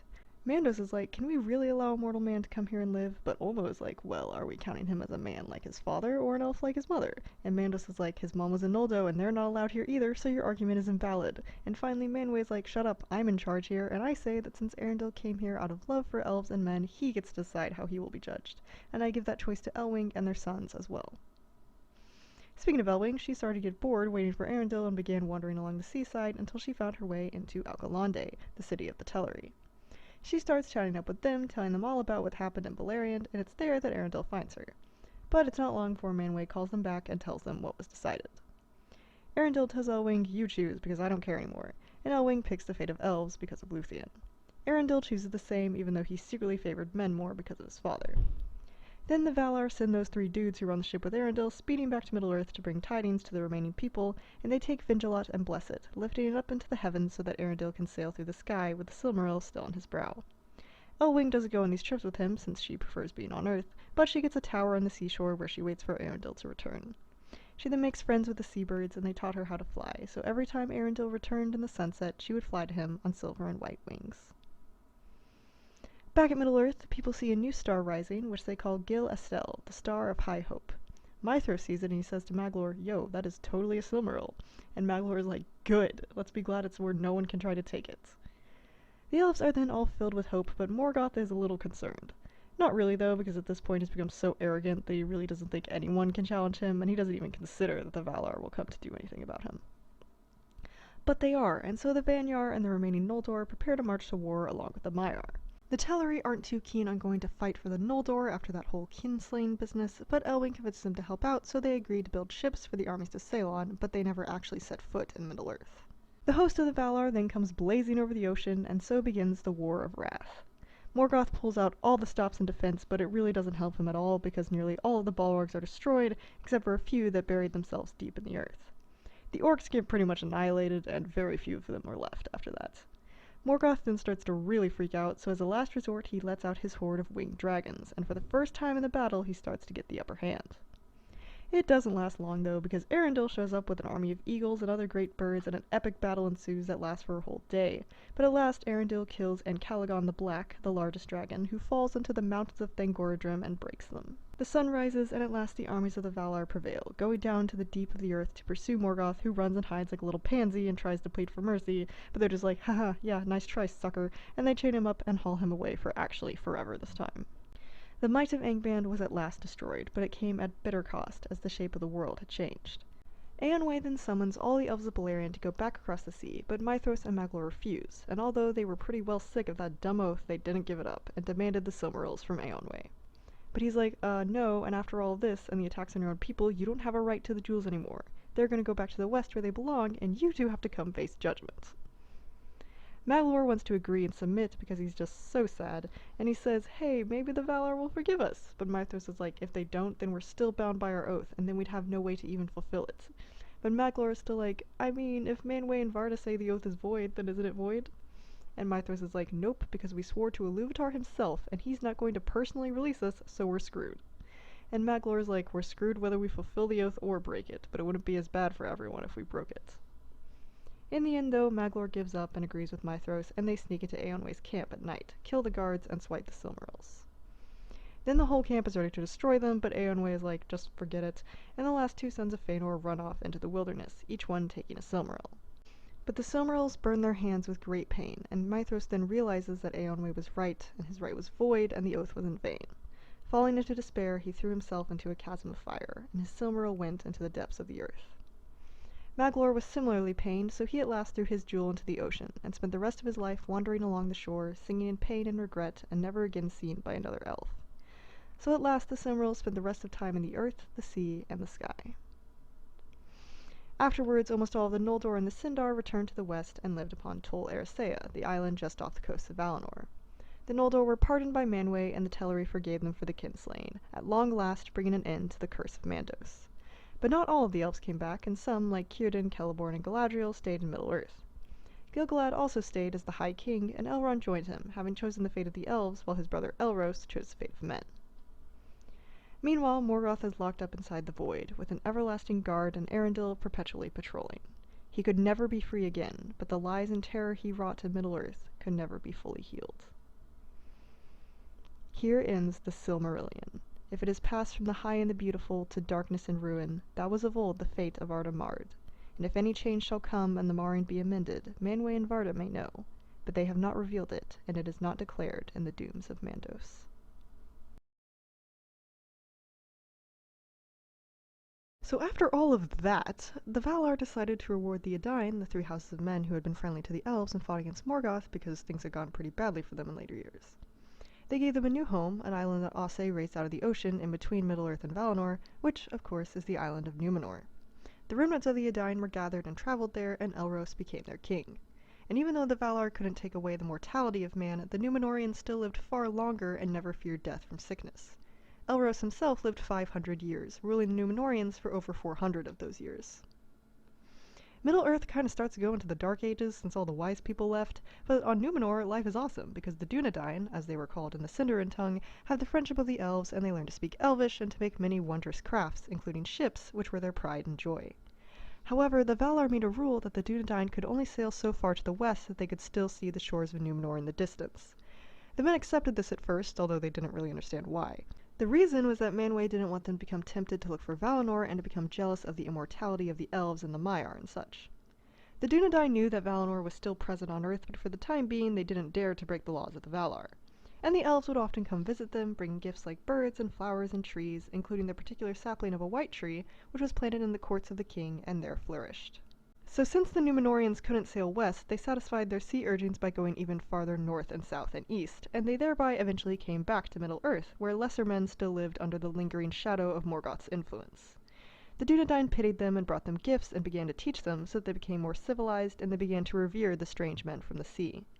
The Númenorians would never stick around for long, though, because their hearts always longed for the west. This longing only got stronger and stronger over the years, and just as Manwë had feared, men began to grow jealous of the immortality of the elves. In fact, the more glorious and beautiful their lives became, the more they feared and hated death. So they all started to complain about the fate of men, and especially about the ban of the Valar that prevented them from sailing west. Some of them were like, I mean, is it really so bad if we just want to go sail to Eressëa and see our elf buddies? And there are others who are like, yeah, and why can't we just go straight to Aman and see the Valar? Don't we deserve that after how awesome we've become? The elves hear all this and report to the Valar, and Manwë is like, oh great. So he sends a messenger to the Númenorians who says, hey, stop complaining. No one can change the fate of the world except the Creator. And even if you could get to Aman, it wouldn't matter because it isn't the land that makes the people immortal anyway. And the current king is like, oh yeah? What about Arundel? Isn't he still alive? And the messenger is like, shut up, you know Arundel is different, and besides, he can't even come back to Middle-earth. You all want to have your cake and eat it too, but you can't because elves are elves and men are men, and you can't do anything about it. But the Númenorians are still like, but that's not fair because we don't know what happens after we die, and we don't want to leave the Earth. And the messenger is finally like, listen, I don't know what happens after you die, but Ilúvatar knows what he's doing, and death is his gift to men for a reason. We'll find out someday probably. Now please stop getting so antsy. So this all happened at the time of Tar-Atanamir, the 13th king, and Númenor had now existed for over 2,000 years. But the men were now becoming stubborn and proud, and they began to get greedy and demand tribute from the men of Middle-earth, rather than giving to them as they had in the past. Atanamir was not pleased with the messenger's words, and he lived for a long time, desperately clinging to life even when he had gone completely senile, and refusing to give up the kingship to his son while he was alive, as kings had done previously in the past. When he finally did die, his son Tar-Ancalaman became king, and he was a lot like his dad. During this time, the Númenorians became divided, with most of them agreeing with the king and resenting the Valar and the elves, but there was a smaller party called the Elf Friends or the Faithful, who, even though they were still loyal to the king, wanted to remain in friendship with Valinor. Even they weren't entirely happy about the fate of men, though. So overall, the happiness of Númenor began to decline, although its might increased. Men began desperately seeking ways to prolong life or even resurrect the dead, and they began to build great harbors on the southern shores of Middle-earth, appearing as lords and masters to the men there rather than helpers and teachers. They accumulated more wealth and their kings grew ever more powerful and majestic. But the faithful see all this and they're like, nah. And they alone sail to the north of Middle-earth where they befriend Gil-galad and his people. Oh, and by the way, Sauron is a thing, and he rose up again in Middle-earth and built walls around Mordor and built Barad-dûr and tried to take over the land to become king and god over all men. He hates the Númenóreans, mainly because of their ancestors' deeds, but also because the 11th king of Númenor, Tar-Minastir, helped out Gil-galad during the original War of the Ring. But Sauron isn't an idiot, and when he sees how the Númenóreans are increasing in power, he draws back from the coast and starts to bide his time. He ensnares the Ringwraiths, who were said to be lords of Númenor, and his power and terror increases, so he begins assailing the Númenórean strongholds along the seaside. Things are only getting worse in Númenor, and ironically enough, the more the men rebelled against the Valar and resented death, the more their lifespan decreased. When the 20th king took the throne, he took the name Adunacor, Lord of the West, and forsook the tradition of taking kingly names in Elvish. The faithful are starting to get really uncomfortable because the title Lord of the West had previously been reserved for the Valar, and they're beginning to be torn between their loyalty to the king and their loyalty to the Valar. But it gets even worse because the 23rd king, Ar-Gimmelzor, completely forbade anyone to speak Elvish at all, and he punished anyone who welcomed the elven ships that still occasionally visited. He also stopped tending the White Tree so it began to wilt, and he herded all the faithful into the eastern part of the island so he could watch them. Still, the faithful continue sailing to Middle-earth and speaking with the elves under Gil-galad, and the king doesn't mind that much because really all he wants is to completely end friendship with the elves from the west so that the Valar don't know what they're up to. But they're kidding themselves because the Valar know everything, and they are not happy with the way things are going, so they cut themselves off from Númenor completely, and no more ships came out of the west. So now we need to talk about this other group of people, the Lords of Andúnier, who were the second highest in honor after the House of Kings because they were also descended from Elros through the daughter of the 4th king. The lords were loyal to the king, but they also greatly respected the Valar and tried to help out the faithful whenever they could, although they were usually more subtle about it. Of these people, there was a lady named Inzelbeth, who was forcibly taken to wife by Ar-Gimmelzor, the king, if you remember. They didn't love each other, and their two sons didn't love each other either, because the older son, Inziladun, was more like his mother, sympathetic to the faithful, and the younger son, Gimmelcad, was more like his father. Ar-Gimmelzor would have much rather given the kingship to Gimmelcad, but since Inziladun was older, the laws of Númenor mandated that he become king. Inziladun was a good guy, and he took his title in Elvish like in the old days, calling himself Tar-Palantir because he was far-sighted in eye and mind. He did his best to amend the many errors of his forefathers, and he made life much better for the faithful, but it was too little too late, because the Valar were not appeased and the greater part of the Númenóreans were not of a mind to repent. Gimmelcad also opposed his brother as openly as he dared, but mostly in secret. He died before he was 200 years old, which was considered an early death for someone of the line of Elros, but that didn't really fix anything because his son, Pharazôn, continued his father's work and he was really even worse than his dad was. However, he won great renown as a captain and warrior, so after his father died, the people looked to him and he won them over. At last Tar-Palantir died as well, and he had only one child, a daughter named Míriel. Now Númenor was very progressive, and its laws said that the daughter of the king had just as much a right to the throne as did a son, so Míriel should have become the ruling queen. But oh no, because Pharazôn swoops in, forcibly marries his cousin, gross, and declares himself the king, Ar-Pharazôn the Golden. Now he starts thinking about war because he's heard about all of Sauron's shenanigans and how he's pushing harder against Númenor's strongholds and calling himself the King of Men, declaring that he wants to drive the Númenóreans into the sea and destroy Númenor itself. Ar-Pharazôn does not like this, and he starts thinking that he wants to be called King of Men and makes Sauron his servant.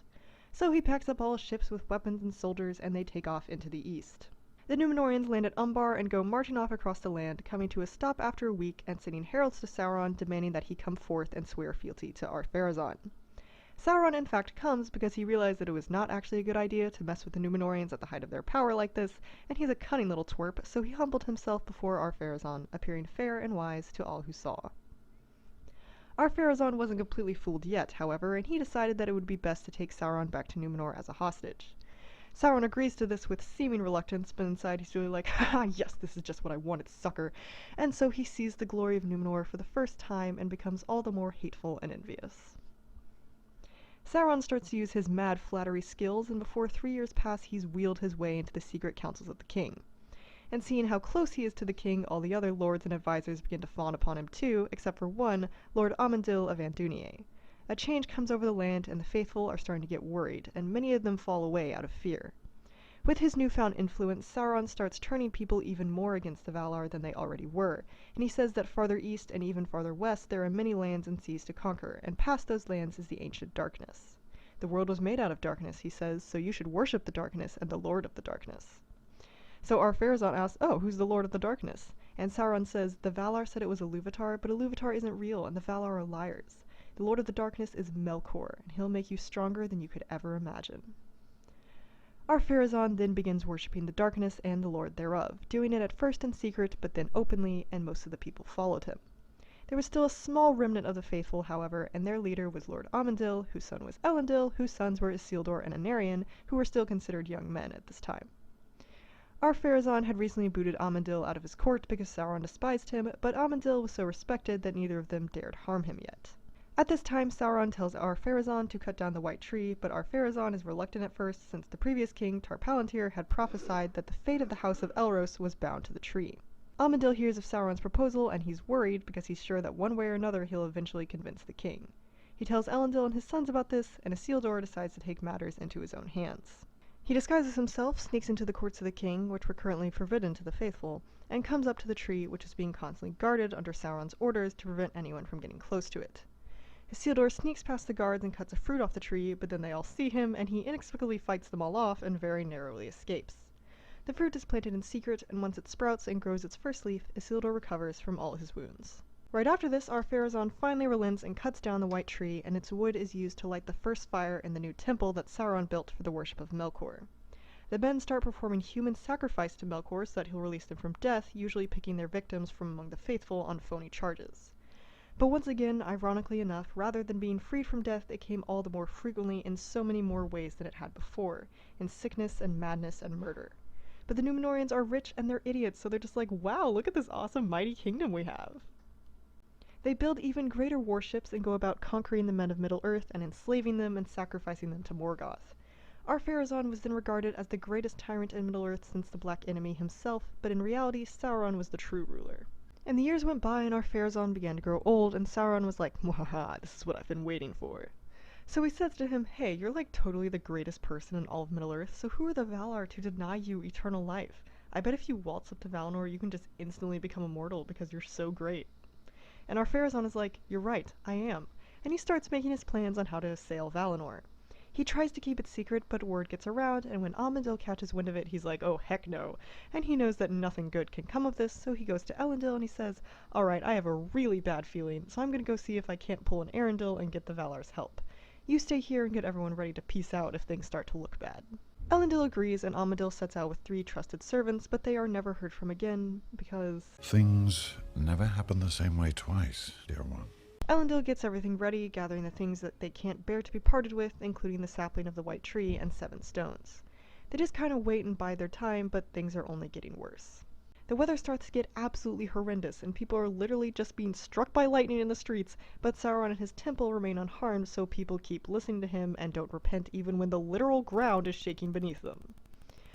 Ar-Pharazôn finishes amassing his fleets, and he sets sail against the west, breaking the ban of the Valar and ready to make war upon them. The fleets finally make it to the shores of Aman, and for a moment Ar-Pharazôn almost repents and turns back upon seeing the Blessed Realm, but his pride gets the better of him and he sets foot upon the shore, declaring the land for his own. Then Manwë calls upon Iluvatar himself, and he changes the shape of the world.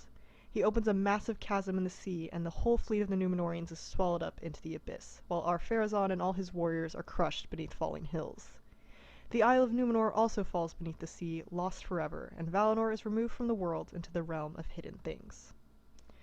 But by the grace of the Valar, Elendil and his people are spared.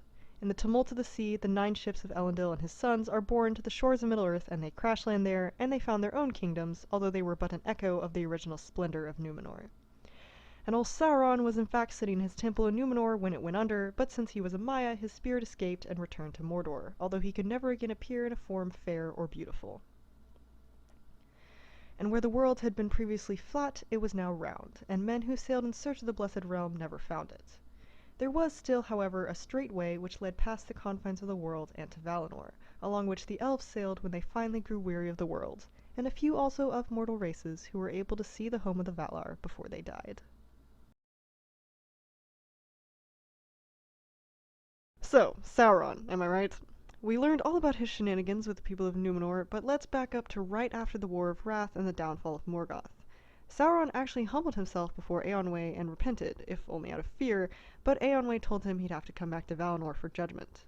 Sauron didn't want to face the humiliation and lose all the power he had gained under Morgoth, so he hid himself in Middle-earth and went back to being evil. I also mentioned how there were some elves who remained in Middle-earth, ruled over by Gil-galad. He and Elrond and Círdan and a bunch of them lived in the Grey Havens, where elves would set forth from when they wanted to return to Valinor, but there was another group who lived in the area called Eregion. One of these was Celebrimbor, son of Curufin, who had all of his grandfather's skill and fortunately none of his father's personality. Middle-earth is seemingly at peace, but Sauron quickly began to see where he could press his advantage. He assumes the Valar have forgotten Middle-earth, and he looks to put all the remaining peoples under his rule. He found men easiest to corrupt, but really he wanted to get at the elves because he knew they were more powerful. Since he could change his shape and appear wise and beautiful, he would walk among both elves and men to secretly spread his dark influence. He didn't go to the Havens because he knew Elrond and Gil-galad were too smart for his disguise, but he was perfectly welcome in Eregion. He called himself Annatar, Lord of Gifts, and shared all of his knowledge of craftsmanship that the elves were hungry for. Eventually, with this newfound knowledge, the elven smiths began to make rings of power, all under Sauron's guidance. In secret, he created the One Ring to rule them all, and whenever he wore it, he was aware of everything done by those who were wearing the lesser rings, and he could even control their thoughts and actions. The elves, however, were not as gullible as he thought, and as soon as they put their own rings on, they felt Sauron's presence and immediately took them off. Then Sauron gets ticked and he goes against the elves in open war, demanding that they give him all the rings since they couldn't have made them without his help. But the elves just run away, taking with them the 3 most powerful rings that they had made. Sauron wanted these really bad, but the elves kept them hidden and never used them so long as Sauron had the ruling ring.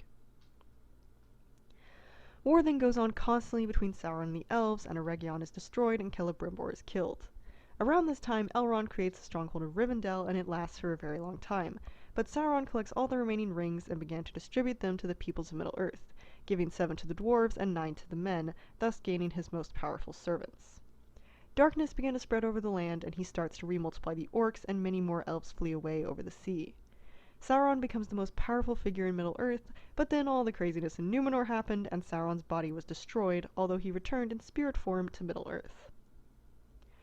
While Sauron was gone, Gil-galad had grown much stronger, and then Elendil washed up on the shore, and they became friends. Elendil established the kingdom of Arnor in the north, while his sons Isildur and Anarion founded Gondor in the south. These kingdoms rose to great power and splendor, but Sauron is like that mosquito that won't go away and that you can't seem to kill, so he once again began to cause problems. He ran Isildur out of his stronghold, leaving Anarion to try and hold on to Gondor all by himself, and once Elendil and Gil-galad hear about this, they know they have to do something. So they formed the last alliance of elves and men, and Elendil and Gil-galad bulldoze all the way up to Barad-dûr and lay siege to it for 7 years. During this time, Anarion is killed, and at last Sauron comes out and takes on Gil-galad and Elendil mano a mano. Both kings are slain, but Isildur cut the One Ring from Sauron's hand, destroying his form once again and forcing Sauron to remain intangible and in hiding for many, many years. Peace seems to return to Middle-earth, but not all of Sauron's forces were destroyed, and the foundations of Barad-dûr remained. And of course, most importantly, the One Ring was not destroyed. Isildur took it for himself after cutting it off of Sauron, and even though Elrond and Círdan are like, yo dude, you should probably destroy that, Isildur is like, no, I deserved this after my father and brother died, and I also was the one who killed Sauron, thank you very much. And the more he looks at it, he's like, dang, this thing is pretty, and he refuses to allow any harm to come to it. Isildur leaves his nephew in charge of Gondor and sets out north, intending to take over Arnor since Elendil is dead. But along the way, he gets attacked by orcs, and pretty much all of his company is killed, including 3 out of his 4 sons. Isildur survives for a little while, using the ring to become invisible, but the orcs tracked him by scent, and the ring eventually betrayed Isildur, slipping off his finger while he was swimming in the river. The orcs probably filled him full of arrows, and the One Ring was seemingly lost. Isildur's youngest son, Valandil, had been left behind safe in Rivendell when all of this was going on, and he eventually became king of Arnor. A lot of men had been killed during the war, however, and as generations passed, the kingdom declined more and more until it dissolved into nothingness, remaining only as a small group of men wandering in the wild. The line of descendants from Isildur remained unbroken, however, and there was still hope that the kingdom could rise again. Gondor, on the other hand, was doing great for many, many years, and even though it slowly began to diminish as well, it remained a bastion of defense against Mordor and kept the slowly returning evil of Sauron from spreading farther west. Unfortunately, however, the line of Anarion died out, leaving the House of Stewards to rule the kingdom. Also, the kingdom of Rohan was established around this time, and they had great friendship with Gondor and assisted them in their battles against Mordor. Elrond was also kicking it over in Rivendell, using one of the 3 elven rings to make it a place of rest and safety for the weary and oppressed. Another of the rings was possessed by Galadriel, which she used similarly in her own domain of Lothlorien. The keeper of the 3rd ring, however, was a close-kept secret known only by Elrond, Galadriel, and Círdan. All the elves began to perceive at this time that their time was coming to an end, and soon men would become the driving force of Middle-earth, but then the weed that is Sauron rose up once again. There was this great big nice pretty forest called Greenwood the Great, and everybody thought it was awesome, but then out of nowhere darkness starts to creep over it, and it became full of nasty spiders, and its name was changed to Mirkwood. This was because of, you guessed it, Sauron, and he had set up shop in the Tower of Dol Guldur and was slowly spreading his terror once again. Around this time, however, a bunch of old men show up on the shores of Middle-earth, and everybody's like, hey, who the heck are these dudes? But it turns out that they were the 5 wizards, Maiar sent by the Valar to help combat the return of Sauron and to assist elves and men in any and all good deeds. The most powerful among them were Mithrandir and Curanir, aka Gandalf and Saruman. Gandalf knew what was up, and he was very suspicious of what was going on in Mirkwood. He managed to chase Sauron out of Dol Guldur, but if we've learned anything, it's that you can't keep an evil Maia down, because he came back like he always does. And so the White Council, consisting of Saruman, Gandalf, Galadriel, Elrond, and Círdan, was formed. Saruman was the leader, and he began to study the lore of the Great Rings and to become much more proud and self-absorbed. As the shadow continued to grow, Gandalf feels more and more uneasy, and he goes back to Dol Guldur again, this time confirming that it is indeed ya boy Sauron. So he tells Elrond about this, and Elrond is like, it's all Isildur's fault, he should have just destroyed that dang ring when he had the chance. But Gandalf is like, hey, Sauron doesn't have it, so that means we have a chance if we get a move on doing something. But when they talk to the rest of the council, Saruman is like, nah, let's not rush into anything. The ring probably just washed into the sea anyway. It's no big deal. Because Saruman had spent too long studying the rings of power, and now he wanted to eventually take the One Ring for himself and be even more powerful than Sauron. But as time wears on and things get even more gnarly in Mirkwood, Gandalf finally convinces the council to act, and they successfully drive Sauron out of Dol Guldur. Really, that didn't help anything though, because Sauron just went back to Mordor and started fortifying himself so that he was even stronger than he was before. The council then stopped meeting, and Saruman hid himself in his basement and stopped talking to any of the others.